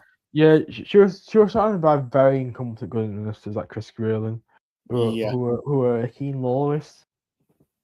and I think a lot of the problems were due to the people around her. Like Mhm. Damien Green is another character. Amber Rivers of Rudd. Uh-huh. I think Yeah. a lot of issues were due to the people around her. I think she had the wrong people around her, particularly when it comes to the EU. Oh yeah. So arguably bad advice, terrible advice, and arguably underestimated her opponent, if you will. Though who knows? Perhaps if she had better advisors, she might have done well against Corbyn, or at the very least, if Labour succeeded in replacing him, arguably I think she would have played a very different election campaign against, I'd say, Owen Smith, and probably would have done better. Now, whether or not she would have Well, gone a landslide, I doubt it, but who knows? She might have at least got a uh, comfortable majority against him. yeah, but I think if she was on the circumstances, she would have been a better prime minister. Yeah. Yeah. Yeah. Arguably, yeah, probably would have been a better prime minister, but probably would have still had a bad legacy for being the Home Secretary under Cameron, at least. I know, let's see, a few people I know do not like the fact that she cut the police numbers, but yeah. Fields of wheat, AB. Oh yeah, the whole what's the naughtiest thing she ever done. Should have been a snap election 2017 or 18. Yeah, that would have been nice. But and it's unfortunate it didn't happen. But yeah, arguably, I think she goes in the bad category. Not terrible, but bad. But then there's no way she's okay or good at stuff. Let's see. Maybe mid if she had the better circumstances, but I'd say bad. Would you agree? The thing is, she's better than the people in the bad. So, The prime minister in the bad category, she's better. She's a better prime minister, I would say. so would you put her in the mid category? No, not in bad. But I would say I would go a better prime minister than those in the bad category. Okay. Maybe we should okay. So would you say we put her in the top of the bad section? You can do. All right. Well, let's see. I suppose we should fair enough. I suppose do you want to rearrange the order of like the okay and mids? Like, do you want to put Gordon Brown maybe here or here? No. Colin Brown doesn't go there. You put Blair next to him. Wilson's behind Wilson. Okay, and you put I don't know. Let's see. We could probably maybe swap Major or Thatcher, but No, I can keep him there. Okay, do you want to let's see then? Do you want to move Macmillan to see? No, I think that's fine. If you do my order, that order's fine. Okay, and let's see for the bad ones. Do you want to put? I suppose. Let's see, leave them as it is, or is that? I think that's fine.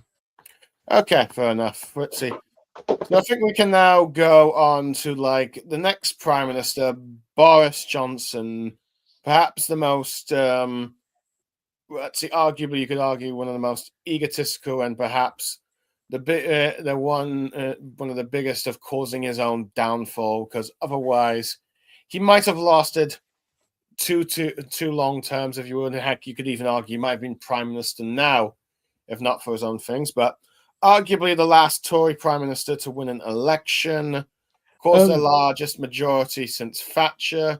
Got them out of the EU, which let's see, most people on his wing of the party wanted. At first, maybe you could argue handling, I guess, the COVID crisis, perhaps, and maybe even the Ukraine war with Russia.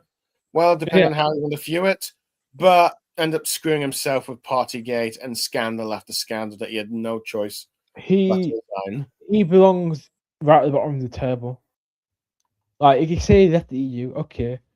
It would have left anyway if he didn't win that election. There's no way he would have voted to rejoin. Even today, he wouldn't rejoin. People won't vote for it. He belongs on the table. Okay. Absolutely, everything he's done was absolutely terrible. Okay. I don't know how the COVID. Horrible. How he handled Ukraine. Terrible. How he handled the economy. Terrible. Immigration. Terrible. Public image. Terrible. Scandals. Terrible. The guy was utter buffoon. Every single way. Okay. Yeah. Skullman saying to this comment about Lowe. Imagine if Labour Right was successful in forcing Corbyn out and putting Owen Smith in. May would still be PM. Lowe. And then saying rearrange the left. I'm not sure what that one was for, but so arguably you could say Boris Johnson is the face of corruption in terms of British politics. Oh, he symbolises everything about modern Britain. Everything that's wrong. Let's see. So yeah, arguably, yeah. Let's see. More or less everything he's done has caused nothing but problems. No, arguably, I think he does have a little popularity with Ukraine, but that's probably about it that you can say about him. Let's see. More of the Ukrainians than here in the UK. I'm just saying, not necessarily, but yeah. Let's see. Partygate. Let's see. He really brought himself down with that. Let's see, with those parties. It's like one rule for them, one rule for us, if you will. So, but yeah. So everything you could say he screwed himself up with, but he had done and all that stuff. He could have probably been prime minister longer if not for that. But yeah, but arguably, yeah, not a very good prime minister. And let's see. Some would even regard him as the UK Boris Johnson, though I do think that's perhaps maybe misinterpreting him. But yeah. Let's see. Scommon says Keith is also the face of corruption. We'll get to him in a bit. But yeah. So anyway, Liz Truss. Let's see. The shortest term prime minister we've ever had. The third female one, but was so terrible she lasted 49 days. The greatest prime minister we never truly had. She's not an entity. Look, that's basically what she is. Yeah. Let's see, but yeah. Arguably, yeah, probably non-entity, but the only thing I would be tempted to put her as terrible because at least with Douglas Home, he didn't do anything that basically screwed his party or the country over. But yeah, but at the same time, it's like but yeah, because the membership had to vote for her over Rishi Sunak, and let's see, it's arguably thanks to her that now, because of her mini budget, the bond markets overreacted negatively. And now, as a result, we're now stuck to Ritzy demanding whatever the bond markets have, or at least parties are now afraid of upsetting the bond markets too much that we might not get any decent reform changes for a very long time, at the very least. So, yeah, honestly, she is probably the worst prime minister in my lifetime, and that's just because of like just how even though she was the shortest one, the damage she has done has perhaps long term affected us more than whatever she would have done in office. Arguably very bland, politician, very reckless as well, and arguably she is basically probably the main reason why Keir Starmer won a landslide, because arguably, at best, Starmer would have probably won a small majority, or even would have to do a coalition with the Liberal Democrats if it was not for her reckless behavior. She, in many ways, while Rishi Sunak may have led the party in their worst election, she is what caused it. So, yeah. Comments from Scarman. Great. She ended the monarchy. Oh, yeah. She is also the last prime minister that served under Queen Elizabeth II for 2 years. She nuked the economy. So, yeah. So, yeah. Let's see. Terrible or non-entity. That is basically what we want to put her in, right? Yeah, I say she's not an entity. Fair enough. It seems like a bit of a shame for like Douglas Home, but to be compared to like Liz Truss, but I think we'll have to put her there, if you will. Otherwise, yeah, I'm tempted to like put a separate non-entity but terrible. But yeah.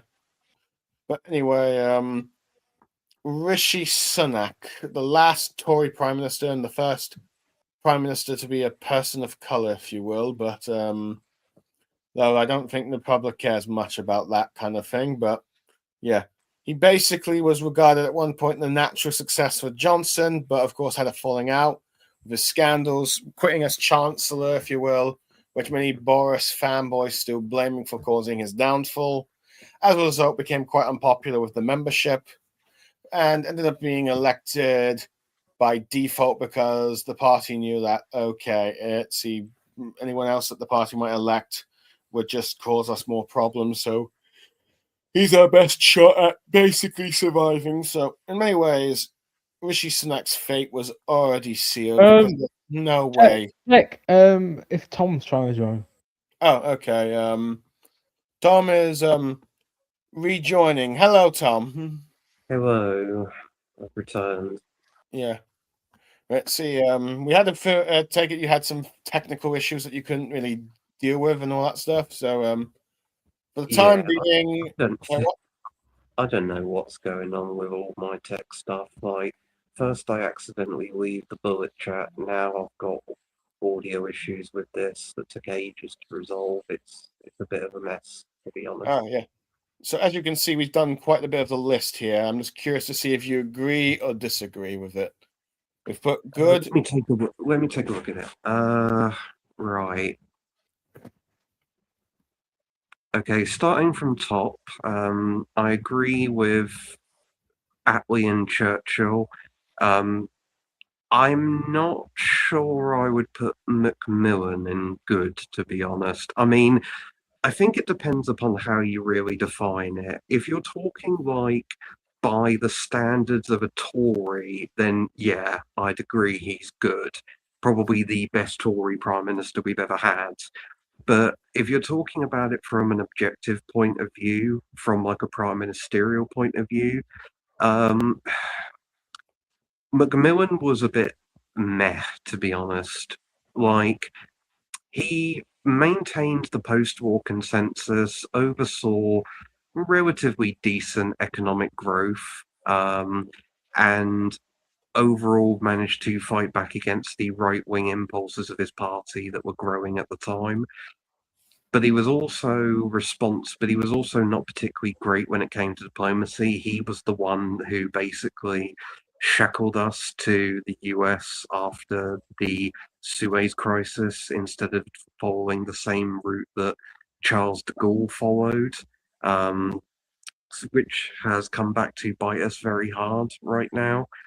So overall, I would say he's probably an okay prime minister, but I guess it really depends on how you look at it. From a prime ministerial perspective, he's okay, but from a Tory perspective, he's good. So I guess it really depends on how you look at it.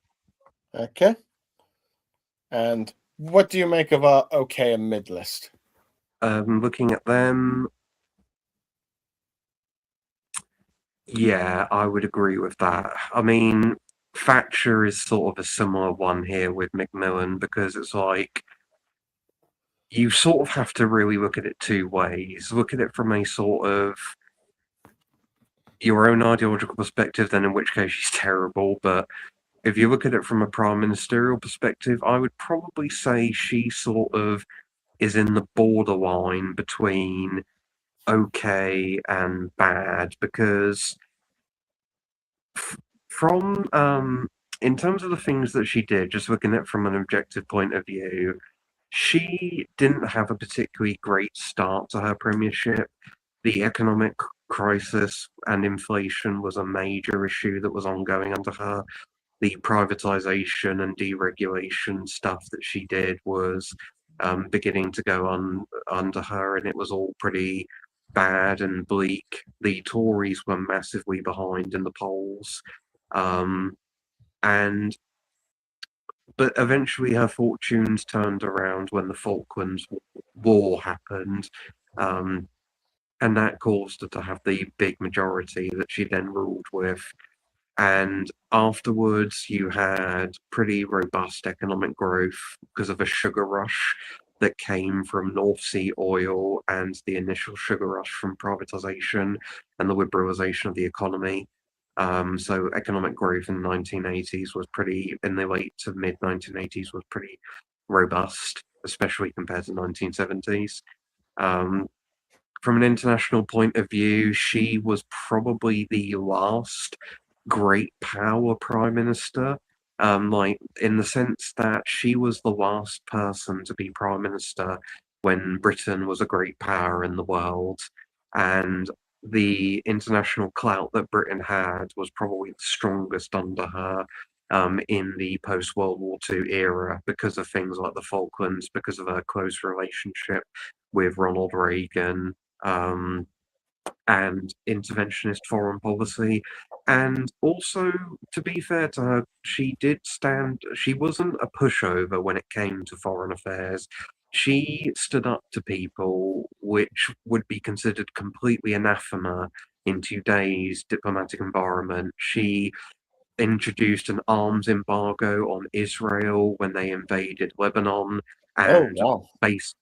basically when they began to indiscriminately bombard Beirut, she condemned them as basically being murderers, was her words at the time. And she also tried to put pressure on Ronald Reagan to get Israel to stop its bombardment of Beirut. Um, and in regards to Reagan herself, when Reagan invaded Grenada, she condemned him for it and basically phoned him up and said, "What are you doing? Why are you invading Grenada without our permission?" And it was quite a famous condemnation of the invasion from her, to be fair. And the other thing as well is when the Falklands War was going on, she really pushed back against the US because you had figures like Jean Kirkpatrick and Reagan that wanted Britain to essentially just give away the Falklands to Argentina because Argentina was seen as a close US ally in the region, and also because of their involvement in Operation Condor, they were seen as like a bulwark against communism in South America, in particular in the South Atlantic area of South America, and with regards specifically to Chile. So they wanted to give up, but she didn't, and pushed back in against the US on this. And in the end, the US just conceded and eventually sided with her in the end. And she was also one of the first conservatives to really sort of pioneer green policies. Like, she was the first major political figure in the world to really promote what was seen as like green capitalism and environmentalism, because at the time it had largely been a fringe issue that had been regulated to like the hippie movement and the green movement that nobody really paid attention to. So that's the sort of positive things she did, but the negative things, well, we all know them, like the long-term damage that was caused by privatization, the fact that she basically created the North-South divide as it exists today, because of all of that. Um, she her premiership ended in a very ignoble way because of the poll tax and because of her um, bullheadedness with regards to the poll tax. Oh, yeah. I suppose because And there's Southern apartheid she supported as well. yeah, that's another one as well. She supported apartheid South Africa, and because of again anti-communism in South Africa, because she basically saw the ANC as Soviet puppets and communists, so she backed apartheid as a result. Her policy regarding Northern Ireland was atrocious. Took Oh, an yeah. unnecessary hard line on it when it was not needed to do so, and as a result, unnecessarily inflamed tensions in an already volatile region of the world. Yeah, they nearly Um, assassinated her for it, I believe. yeah, they did, as everybody knows. So yeah, I mean, from an objective point of view, she would be classed as an okay prime minister because there was a lot of things that she did which from a state point of view, from a British state point of view, and at the time were good, but she caused enormous long-term domestic damage to the country that is still being felt to this very day. And her ideology is basically a spectre that lingers over Britain that just cannot seem to ever go away, no matter what government ends up in charge. Oh yeah, it's like we need to end the legacy of Thatcher, but we're too scared to do so. Though arguably, perhaps maybe at least keep our boldness in dealing with people like Trump or something. But yeah. Anyway, I'm just going to put some comments from Scarman saying Keith and Boris are worse now. She was in office as long as those two. She'd be a worse one ever. I think she was that was Liz Truss, but John Major was the first black MP. Let's see, it was him or Penny Morbid. Let's see, Bloody Argies. That was planned operation to save Thatcher. She supported the Yank puppeteering in South America and was friends with Paniki. Let's see, she should be in Telvo. Oh yeah, I forgot about Chile was another example of terrible foreign policy as well, backed Augusto Pinochet and his brutal dictatorship that ruled over the country. That was another one as well.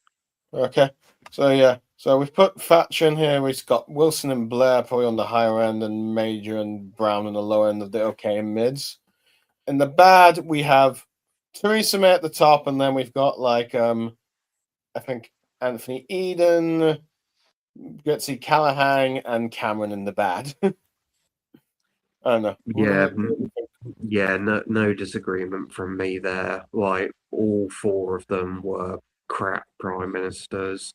Yeah. The only thing, Cameron, nothing positive to say about him. Probably the most destructive prime minister of the 21st century. Not any sort of real positive. I think the only positive I can think of him, any positive whatsoever that I can think of him off the top of my head at the moment, is he did focus on apprenticeships and vocational courses, which ultimately has provided a pathway to a lot of young people at the time in the 2010s to employment that they wouldn't have been able to get because of the hyperfixation on universities in the 2000s. Yeah, I actually got my job due to an apprenticeship, so yeah. Yeah, although there is a caveat to that a lot of apprenticeships ended up being very unequally distributed, going again feeding into North-South divide issue. And also a lot of them ended up being essentially temporary poorly paid labour because people would have them for a set amount of time and then the employers wouldn't hire them on a real job. But so there are some caveats there, but it's the only real positive I can think of. Gay marriage was legalised under him as well. I brought it up. I think Corbyn brought that up as well. Yeah, but again, the caveat with that is that it was passed as a result of Labour and Lib Dem MPs because the majority of Tory MPs voted against gay marriage at the time. So he deserves credit for putting it forward because the issue kept being kicked into the long grass under Labour at the time because they didn't want to trigger backlash from their working class socially conservative base.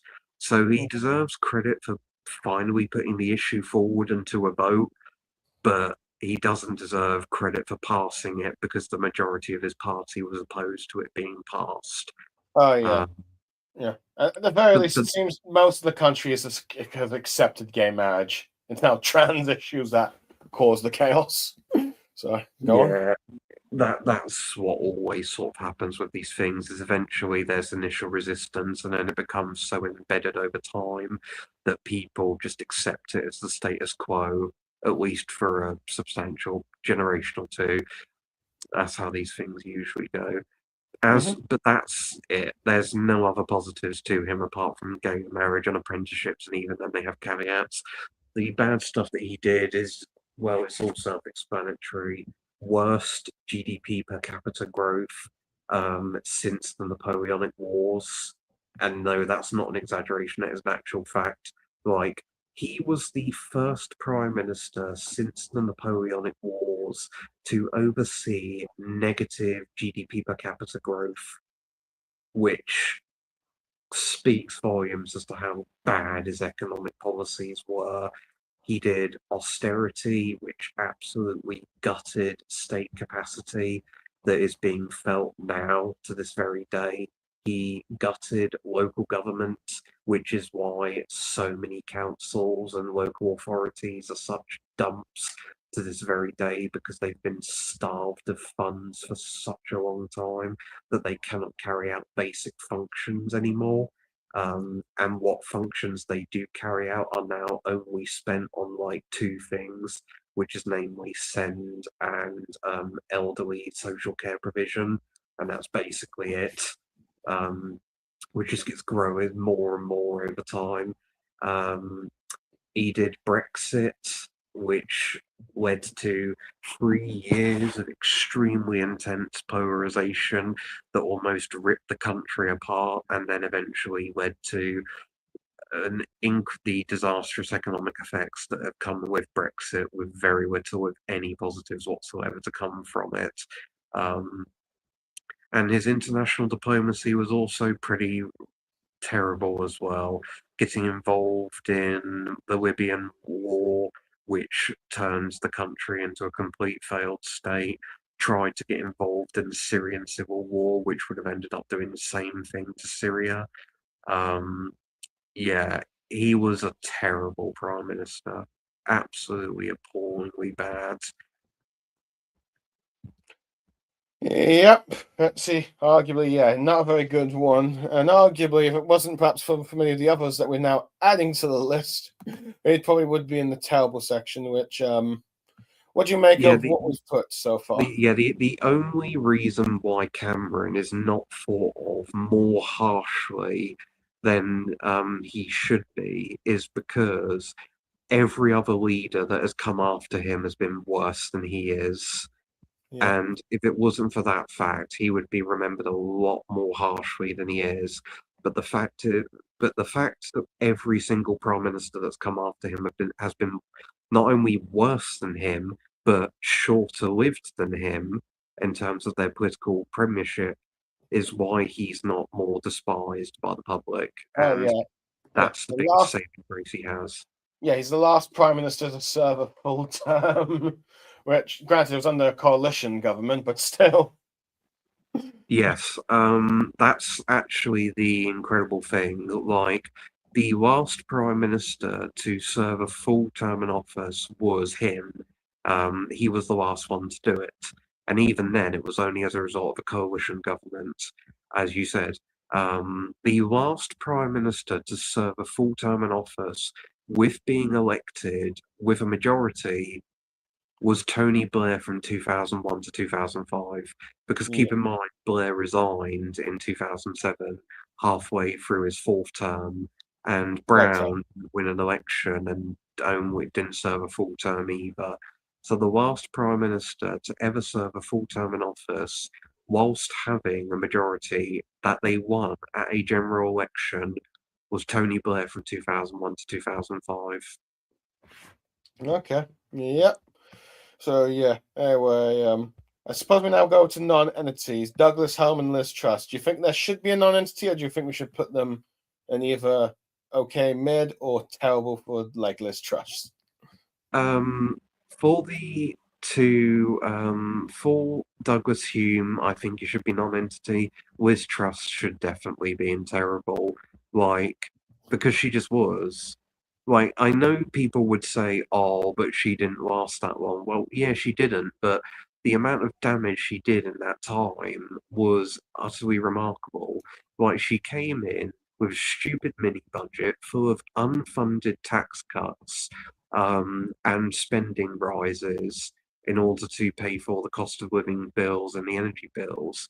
No idea how to fund it, caused bond yields to shoot through the roof, then had to caused nearly a meltdown in the pensions and mortgage markets, which led to a Bank of England intervention in order to prevent the total meltdown of those things, and leading to basically another economic crisis on par with 2008. Her chancellor resigned. She then had to reverse all of the mini budget stuff and then go back to the old budget. So that was left in limbo. Then a vote on fracking happened, which led to a massive fight in the House of Commons, and then she resigned. Like, it's because of her that we're having such a headache right now with the bond markets, because nobody cared about the bond markets until she came along. Because of her, the UK now has a permanent premium risk installed into its yields, which basically means that any money it takes out has a permanent risk premium included within it, and that is directly as a result of Liz Truss's actions, which has led to public finances being even more of a headache than they already were before, and they were already a pretty bad headache to begin with. So she doesn't, for that reason alone, she doesn't deserve to be a non-entity. She deserves to be in terrible because she was terrible. Yeah.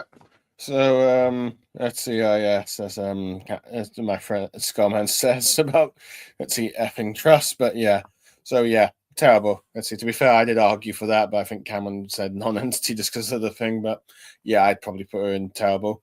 And would you say Edward Heath belongs in terrible, or do you think he would be in bad? He was pretty terrible, to be honest. I think he's a borderline one where he's borderline bad and terrible, but he was overall pretty crap. Like, he didn't do anything.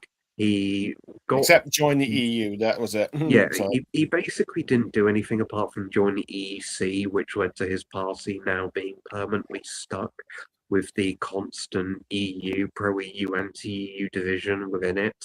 And that was basically it. He just didn't do anything afterwards. He stood by and essentially watched as the oil crisis happened and did nothing to solve it. So yeah, terrible Prime Minister.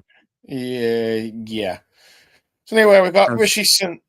Before we do Rishi, I wanted to mention Boris because, yeah, Boris is in the exact right place he deserves to be in. Terrible, because again, he was like, the only sort of positive thing I can say with Boris is that he was dealt one of the worst hands a prime minister has ever been dealt in recent history.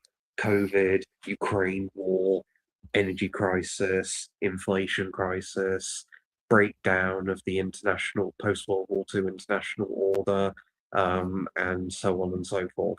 He was dealt a very, very bad hand. But the problem is he made a bad hand worse continuously, screwed up the COVID response. The Ukraine response was the only positive thing that came from him, but that's all you can really say with it. The cost of living crisis was a disaster because he didn't do anything at all to deal with it, because after he got booted out of office, he basically threw his hands up in a strop and did nothing for months on end, whilst everybody was left in limbo and severe worry and anxiety about what the government was going to do to deal with the energy crisis that was brewing, as well as the inflation crisis that was growing worse and worse with each passing month, where inflation at the start of that year went to like 3%, and then it was just growing month on month by 1%, and then it skyrocketed all the way up to 11%. And he just didn't have any response to it at all. When there were talks in the summer of energy bills going up as high as £4,000 a year, he did nothing, literally nothing. He basically just threw a straw as soon as he got booted out of office. At Oh, the yeah. time, that was the last thing that people needed to have happen. Oh, yeah. Going It's on. yeah. Arguably, So he that- might have been prime minister still today, if not for like his own self-destruction and pettiness, really. But who knows? I don't know. Would you agree with that, or do you think he would have probably been booted out by now? Yeah, I think that if it hadn't been for all these crises, he would have been still in office. But Yeah. unfortunately, that's the bad hand you're dealt with. And he made Um, it worse with Partygate. Oh yeah, And and that's the other thing as well, and that's the international front. The other thing to mention on the international issues as well was he tanked relations with the European Union because of his stupid belligerence. Like the whole Northern Ireland Protocol thing, where he was just constantly antagonizing the Europeans in order to appease DUP loyalists was stupid. And he even cooked up an utterly insane plan where he wanted to send the SAS into the Netherlands to steal vaccines from them because he said that the Europeans had broken a contract about vaccines that we were supposed to get and that we didn't get. And so he came up with that plan. But thankfully, the rest of the cabinet were like, no, do not do that. That's a stupid idea, and that will cause so many problems if you do it. So that got vetoed, thankfully, in the end. And as for the domestic stuff, well, much of it linked in with the foreign affairs stuff, and I mentioned with the cost of living crisis. So the only other thing to really mention is he was phenomenally corrupt as a prime minister. Like he was one of the most, if not the most corrupt prime minister that we have ever had since the end of World War II.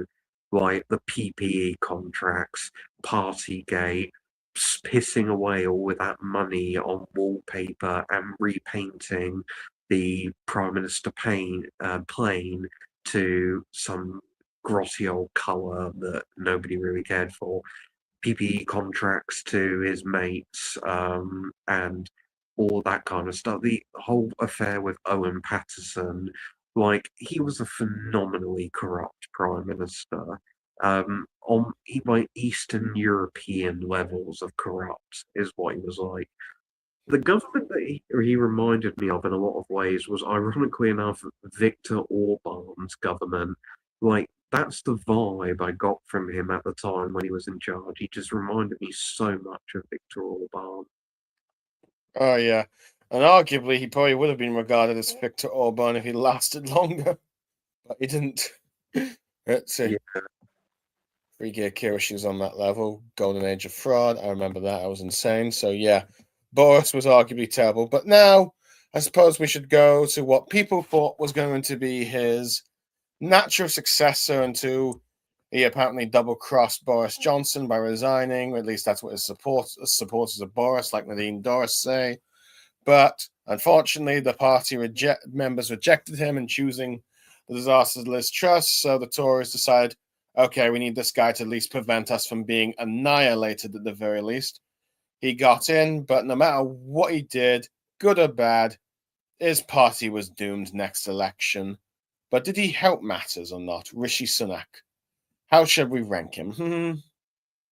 I think that with Sunak, um, he was basically put in a no-win situation when he became prime minister.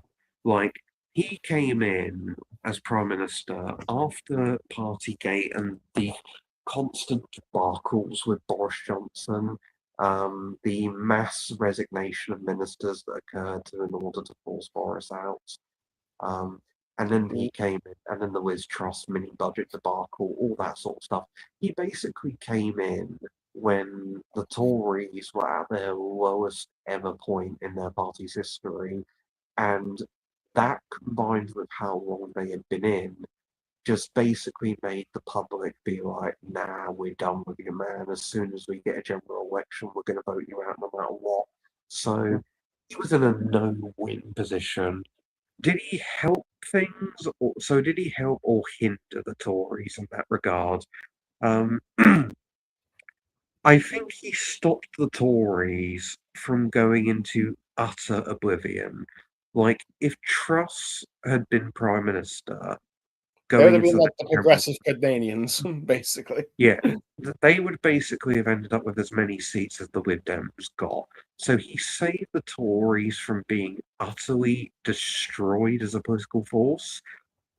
But that is basically all that he did. He the things that he did as Prime Minister were not particularly great overall. He cancelled HS2. Well, he didn't cancel it, but he basically stopped construction of it, which was incredibly stupid and dumb. He did the smoking ban for under 18s, which is just, it's whatever. I mean, I'm not a big fan of us constantly banning things, but it's also at the same time not something I'm completely against either. And overall, I just don't really think much of it.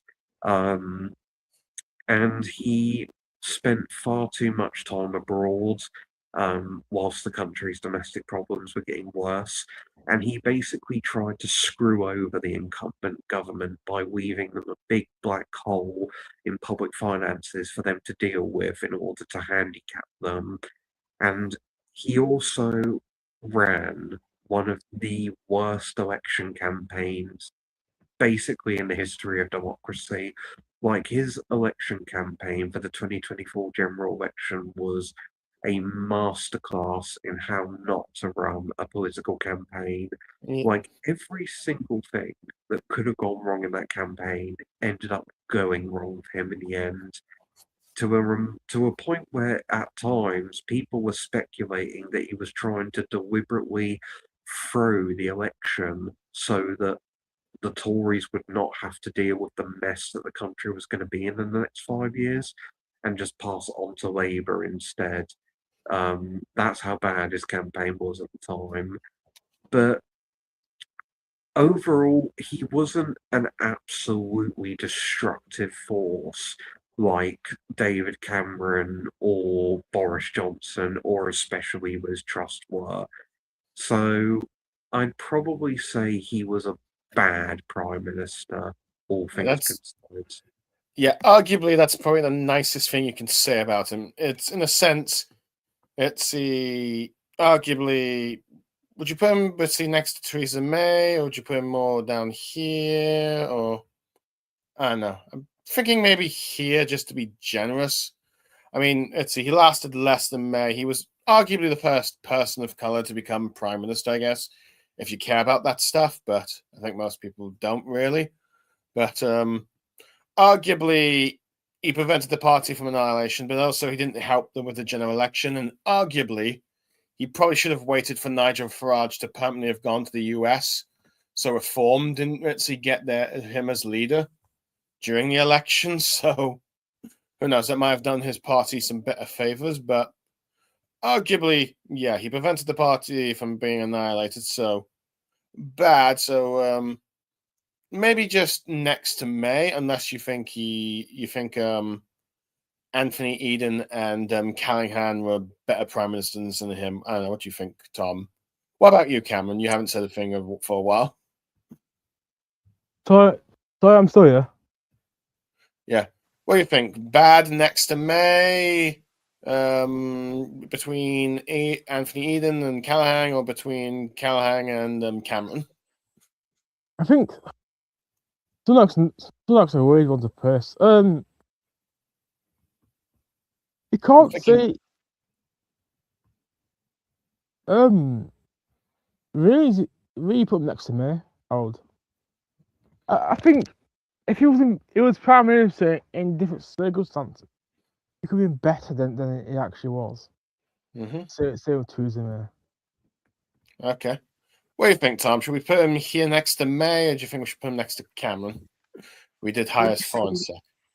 Placing him is quite difficult. I would say that he was a less destructive force than Cameron, but also a less effective force than Cameron was.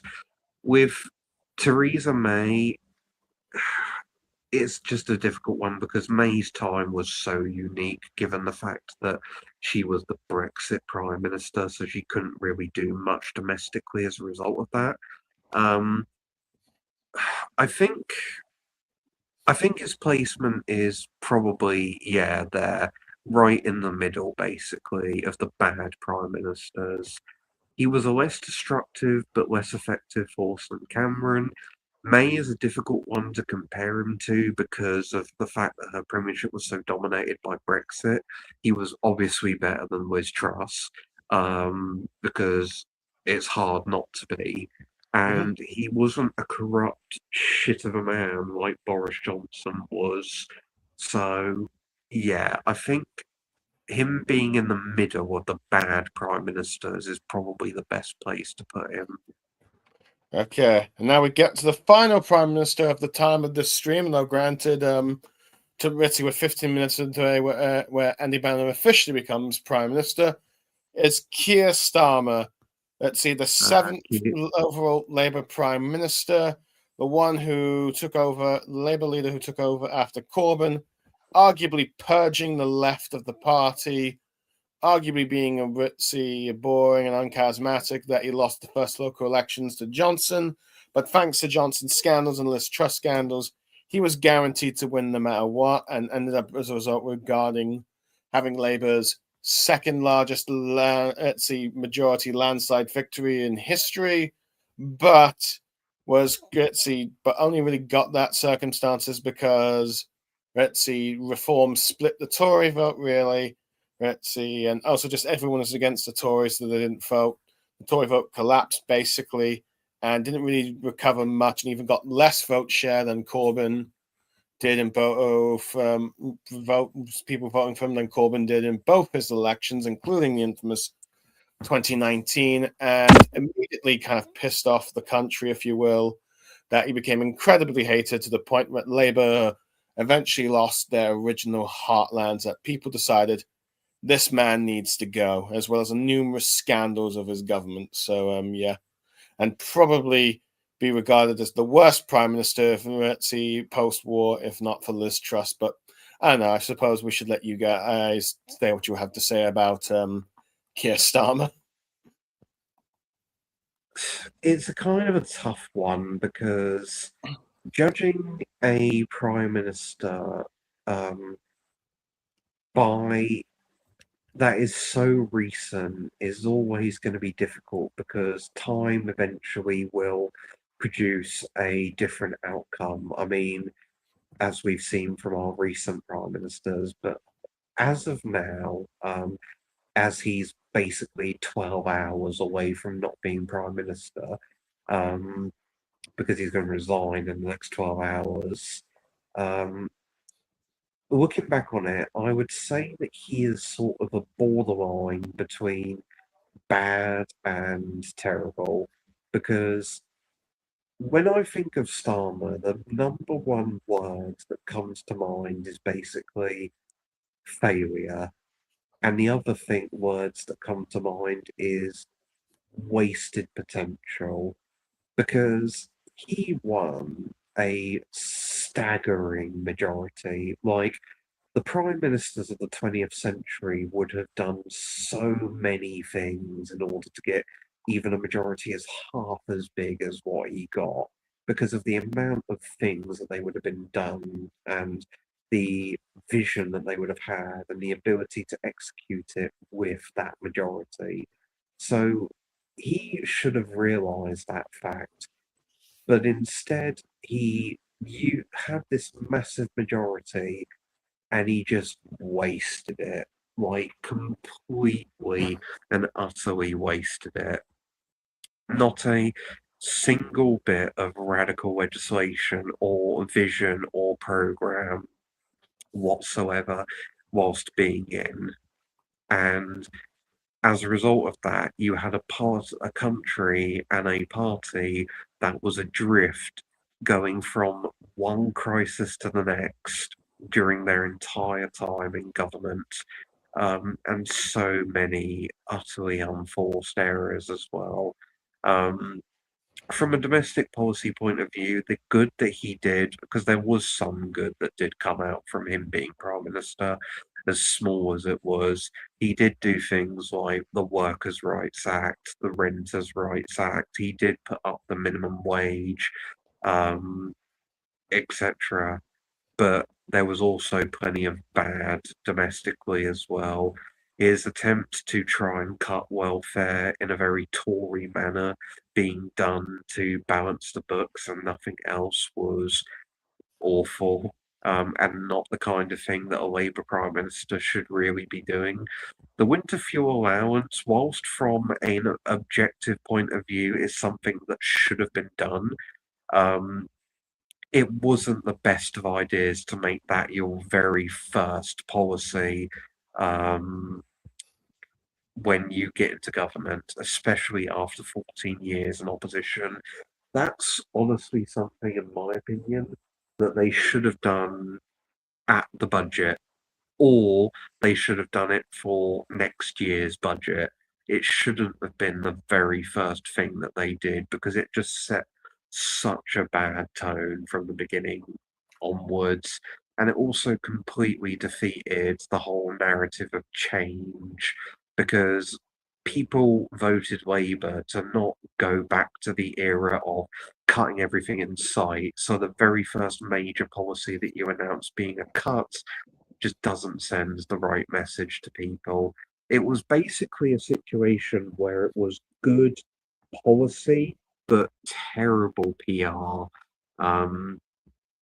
And speaking of terrible PR, the constant scandals that Labour had when it got into office, the freebies situation where Starmer got £100,000 worth of freebies from Lord Alley, and then it got revealed that a whole bunch of Labour cabinet ministers had done the exact same thing, just to varying degrees, was not not good. There was the Mandelson debacle, which was basically the thing that brought down his premiership at the end. Oh yeah, and it doesn't help that when it's revealed that there's aspects that he knew about the Manson scandals and all that stuff, but would just let the process go. Now he talks about how he wasn't really informed, but everyone says, like, you got to have known something. There's no way you could have been that ignorant about it. But yeah. Yeah. Other domestic policy things as well. His record on the economy has been atrocious. Like, just he inherited a bad economy, and he basically made it worse. Youth unemployment has skyrocketed under him, as well as general unemployment. Job vacancies have shrunk to their lowest levels since the pandemic happened. Like, because of his national insurance rise on employers, there have been a loss of 120,000 hospitality jobs, which has really crippled the ability for young people, especially students, to get their first job, to build up experience for their careers. So that has been awful. Growth has been utterly anemic under Starmer. Labour growth, the UK has failed to meet any of its growth targets set out by both the OBR and the IMF. So growth has been extremely anemic under Starmer, basically going back to what it was shortly after COVID, where it was just stagnant completely. And also, as a result of that, not ending the economic stagnation that the country's been trapped in for nearly 20 years. And his policies have just made it worse with time. From a social point of view, he took a country that was incredibly divided and split, and he made that division and splits even worse, because he wasn't able to be a strong or effective leader to communicate a vision, and so people began to fill that vision for themselves, and did that by backing up other parties like Reform and the Green Party. And he just seems to be completely incapable of dealing with the rise of both of those entities that began to gradually eat away at Labour's vote share. And not so much. Sorry, go on. His election record has also been utterly awful. Like, Labour under him suffered two of their worst local election results in their history. Like, the 2026 locals that took place this year were the worst local election results for Labour basically ever, or at least since the early 2000s. Like, he lost 1,500 council seats and dozens of councils. Even the 2025 locals were not good either, because as a proportion, as a percentage, it was one of the greatest defeats for a party at a local elections ever, because Labour lost two-thirds of the seats that were up for election that year. And keep in mind that was elections which had taken place in 2021, which had already been a bad year for Labour, which had seen them lose 300 councillors. So to lose even more councillors on top of that was not a particularly great sign either. He failed to make any progress in the devolved assemblies. In Scotland, Labour once again saw a net loss of seats and continued to maintain their record of having a net loss of seats at every single Scottish Parliament election since Scottish Parliament was created. So Labour are now at their lowest ever seat and vote share ever, and are joint second with Reform in the Scottish Parliament. He was the first, and he also set a new record, an ignoble one for Labour. He was the first Labour Prime Minister ever in the party's history since it was created to lose control of Wales at some form of government set up there, because Labour went from being first in the Welsh Senedd and ruling over the country for 100 years uninterrupted to being only 2 seats away from coming fourth place behind the Tories, Plaid, and Reform. And not only that, but for the first time in the Welsh Senate's history, a First Minister lost their seat at an election, and by a good margin as well. Starmer's election results were just abysmal no matter what level you look at, and they were so bad that they were another reason as to why he ended up being forced to resign. Because Labour under him were basically going into oblivion. They were losing their heartlands at a rate that was even more extreme than what happened under Corbyn in 2019. Oh, yeah, because if you look at Welsh Labour, it says, Scummon says, he killed Welsh Labour. Wales has managed to support Labour throughout all their elections, including the ones that were disasters for them, such as the 1931, the 1983, and the 2019 elections, because those were like regarded as Labour's three worst elections, and Welsh Labour and Wales still voted Labour. But here in these recent devolved elections, that is not the case. Sorry, go on. No, it's not the case. And it all depends upon how Plaid Cymru governs, as I said during that local election stream a few months ago now. But if Plaid are in any way, shape, or form half competent at running the Welsh Senedd, then mark my words, the 2029 general election in Wales will end up being Wales's version of the 2015 general election in Scotland, where the SNP ended up winning all but like 5 seats in Scotland. I could very well see a similar situation happening in Wales if Plaid are in any way, shape, or form half competent, where Welsh Labour is just completely destroyed at the parliamentary level, and Plaid end up winning almost every single seat in the country. Yeah. And if that happens, that will be Starmer's ultimate legacy. That he was the man that lost Wales. He was the Labour leader who lost the original heartland. Oh, yeah. And let's see. Apparently, there's been a recent drama now that Labour side was reformed against Plaid's budget.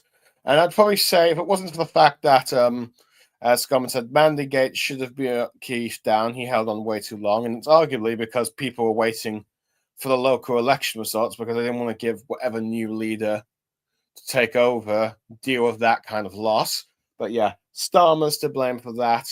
Let's see, Corbyn never got that bad result for Labour and all that stuff. So electorally, the only thing you can say is like a few local elections, but when they were in opposition, and then of course 2024. But even that's because the Tories collapsed, not because people were enthusiastic about Starmer. he probably represents the worst of like everything that the new Labour Party was about. And I think Cameron kind of mentioned some of the stuff that Howard Wilson ended up doing that was considered not popular with Labour members at the time. But yeah, Starmer is no doubt the worst Labour Prime Minister in my lifetime, probably in your lifetime and anyone else's lifetime, and probably even those who had to deal with James Callaghan, I guess. So, He but yeah, also holds the record of the shortest serving Labour Prime Minister in the party's history, serving only just a little over 2 years in office. yeah, that is true, especially when you consider that Ramsay MacDonald was also only really a Labour Prime Minister for like 2 or 3 years and only had a long time when he was with the Tories for that matter. So, yeah. But yeah. Yeah, So, as for international affairs, people constantly say that he was good at it, but I really don't believe that at all.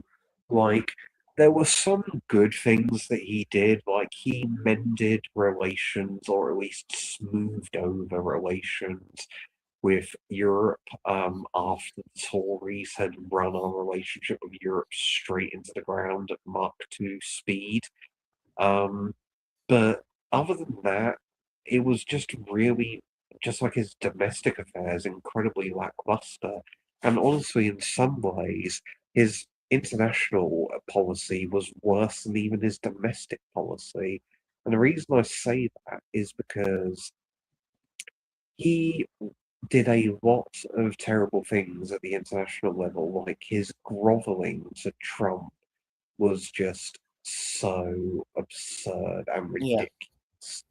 Yeah, Like, you got even Tony Blair didn't go as far as that when it came to him sucking up to George Bush and the US. It was just embarrassing to see him do it. And he got nothing for it in the end, which every single person at the time said was going to happen because Trump is completely incoherent and flip flops from one extreme to the other every single time.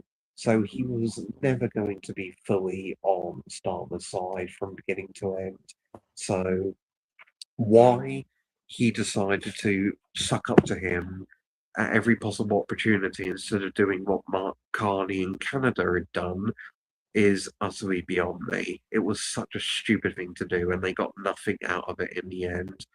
And the Iran war is one of those situations as well, where he's muddied the waters with regards to it, and the media have covered him big time for this. Where he's tried to say, "Oh, we're not involved in the Iran war," and it's like, well, we are. Like, we are just involved in it. If we aren't, then why is RAF Fairford constantly having B-2 bombers go from it to Iran to strike targets in Iran on a daily basis now? Like, how is that not being involved in the war? If your bases, if your territory is being used as a forward operating base for a military conflict, you're involved in that war. Like, you can pretend you're not, but you are. And and even beyond that, we've also gotten involved because we've been shooting down drones for the Gulf state, Iranian drones and missiles for the Gulf states as well. And it's like, we're absolutely involved in the Iran war. We are a party to that conflict. Um, and the media and Starmer have successfully gaslit people into believing that we haven't got involved in it, but reality is we have. So overall with Starmer, he was just a bad prime minister. He wasn't absolutely terrible like Truss or Johnson, but he was a really bad prime minister. I'd probably on that list put him in between Callaghan and Cameron is probably where I would put him. fair enough. So, what about you, Cameron? Do you agree with what Thomas said, or do you have some differing opinions? I'm just curious. You there, Cameron? Uh-oh. Oops. So, Cameron, are you there? Looks like you talked so long that Cameron has been a bit absent, I guess, Tom, which Yeah. a bit unfortunate, but fair enough. But yeah, I'd probably arguably I did say he's the worst. See, perhaps was a bit harsh in saying he's the worst prime minister from my lifetime, except minus Liz Truss. But to be fair, yeah, if I think about it, Liz Tritzy, Boris Johnson, and David Cameron would be worse.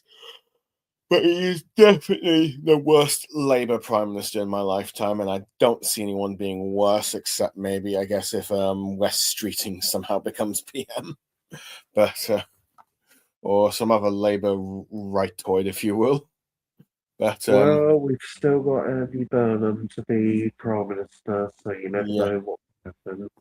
Yeah, I don't think Andy Burnham will end up being bad. Now, granted, I'm not going to really rank Andy Burnham because he's not on this list, and also because, well, he hasn't had a chance to be Prime Minister. But if I had to guess, at best, he would be okay to mid. At worst, bad. I don't know. What do you think? I'd probably say bad Prime Minister. That's what I'd probably. Oh wait, we're talking about Burnham. Yeah. Oh, no clue. No clue what Burnham will be like. It's very, very unpredictable. I would say that overall, I don't think that Burnham is going to be as bad as Starmer was, but who honestly knows? It's a very, very hard one to predict.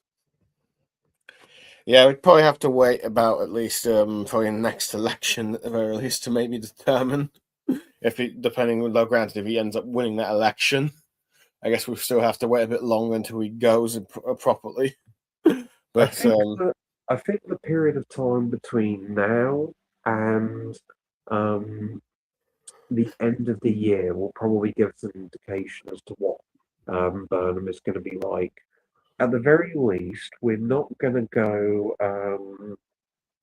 At the very least, we're not going to find out what is going to happen with him until September because Parliament has broken up for the summer recess. So there's that. So he's not going to be around doing anything until September. So we won't be able to get any exact idea of what it's going to be like then. Yeah. At the very least, he gets a chance to build up the hype for his government at the very least and let Farage deal with his own scandals with the by-election he's caused and all that. So yeah, he's gonna. So arguably, he's got himself a couple of favors. Really. Yeah, it's going to the real telltale sign. The first telltale sign is going to be who ends up getting appointed to his cabinet in the end. That's going to be real indications to the direction that he will go in. In terms of when cabinet officials will start getting appointed, from what I've read, the appointments process will begin from 2 p.m. onwards. That's when you'll get the ministers and the junior ministers going in to Downing Street to hear about their fate. And then by about 4 p.m., we'll start to gradually get the names of the people who are going to take up big cabinet jobs. Okay, fair enough. What about you, Cam? Do you think Andy Burnham could be terrible, bad, okay, mid, or even good, or perhaps maybe great? What do you think? I think he's not into, but no, he's not it's too early, but I'll put him in bad. Fair enough. If anything. So anyway, what do you think of Keir Starmer being in our list here? Out of curiosity, of being bad just between Cameron and Callaghan. You okay with it, or it's fine. So yeah. So sorry, were you about to say something, Tom? Or no, I was just going to say, I was going to ask Cameron what did he think about Keir Starmer's time as PM and how he would rank him. Oh, I think it was terrible, and I think I Hello, Cameron. hello. Sorry, could I didn't hear you for a sec. Could you say that again? Oh, I just think it's absolutely terrible, and I think his legacy has been very negative. I don't see how he will be remembered fondly, other than getting Labour back in government in the future. Yeah, it's the only thing you could say is he got the second largest landslide in Labour history, but he's also the man who lost them Welsh Labour in some form or another. But yeah. So anyway, I think we finally got our list sorted. It's Where, to my where will you sorry, put what? Nigel Farage? Well, he has to win an election first.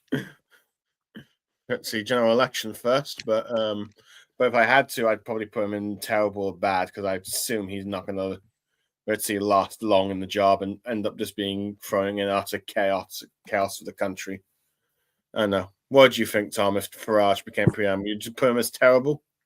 Oh, he'd be terrible. Like, he'd end up going the same way that was trusted, because he would screw up badly in the first days, wouldn't like any of the scrutiny given to him, and then just resign. Yeah, and then we'd probably be stuck with someone like Robert Jenrick as Prime Minister for a bit, unless they completely collapse and we call a new election. But yeah. So anyway, our overall results, we have 3 good Prime Ministers of Attlee, Churchill, and Macmillan. Let's see, 5 okay to mid Prime Ministers, which is Wilson, Blair, Thatcher, Major, and Brown.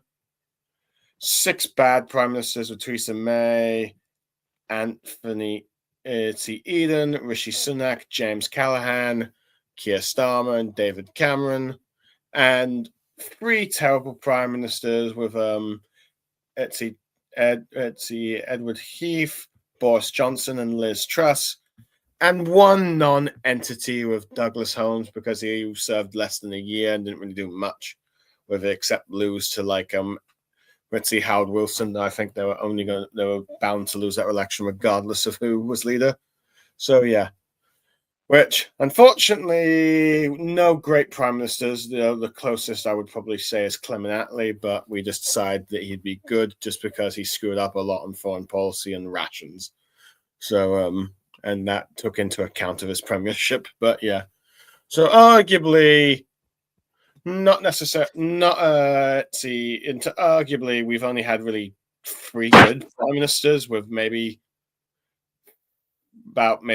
4 or 5 okay prime ministers if you're being generous, but maybe at best 2 or 1 okay prime ministers, and a lot of bad and terrible ones. But yeah, which is a sad state for the UK. Arguably, we would like more good or even okay prime ministers, but I will have to wait and see what Andy Burnham's going to be like, really. So yeah, as I'm saying, Farage is a mix of Truss and Boris. So yeah. Anyway, I think we've more or less reached the end of this stream. Tom, Cameron, thank you for joining us. Cameron, thank you for most of the discussions throughout the stream. And Tom, thanks for managing to join the end. Unfortunate you couldn't be there for the majority of it, but you said quite a lot about the prime ministers and why they're good and bad down the line with when you arrived and stuff. And it got to arguably, let's see, clarify some things with I guess Rishi Sunak and let's see, Keir Starmer in their rankings at the very least. So yeah, and if you're up for it, maybe down the line, though maybe not for a while, maybe we'll do a different sort of ranking list of best to worst prime minister. Though arguably we've probably more or less done that, but who knows? But at the very least, maybe we'll do Andy Burnham's first week or first few weeks, depending on what happens, because I've got a few things going on between next couple of weekends. But more or less, I'm now probably need to end the stream as I need to now start preparing to go to bed for work tomorrow, as it's already later than I intended. But yeah, if you both have any final thoughts you wish to say them now.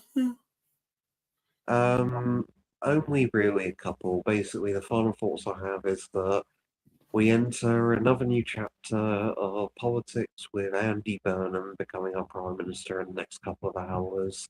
It'll be interesting to see what Starmer says in his resignation speech, probably a load of guff about how he changed and saved the Labour Party from evil Corbyn and Oh yeah. all that nonsense. Burnham will give a speech that mostly will be filled with like platitudes like change and north-south divide and all that kind of stuff. The real meat is going to be what happens in the afternoon when the cabinet gets appointed. That is going to be the real telltale sign as to what direction Burnham's government is going to end up going in. So that's the main thing to keep an eye out tomorrow. What happens between 2 p.m/4 p.m. onwards. And the final thing I'll say, which is not related to politics at all, is World Cup final finished. Spain beat Argentina 1-0 in extra time. That is what I like to hear. Let's see. I saved Labour, my evil Jezebel. But yeah, probably what Stan will save. But yeah, so yeah, arguably, let's see. Yeah, we're entering a new chapter. We're getting our 8th Labour Prime Minister, which is one more than the Liberals got in the end. Though that's not saying much because of how long it took us to get the 8th Prime Minister.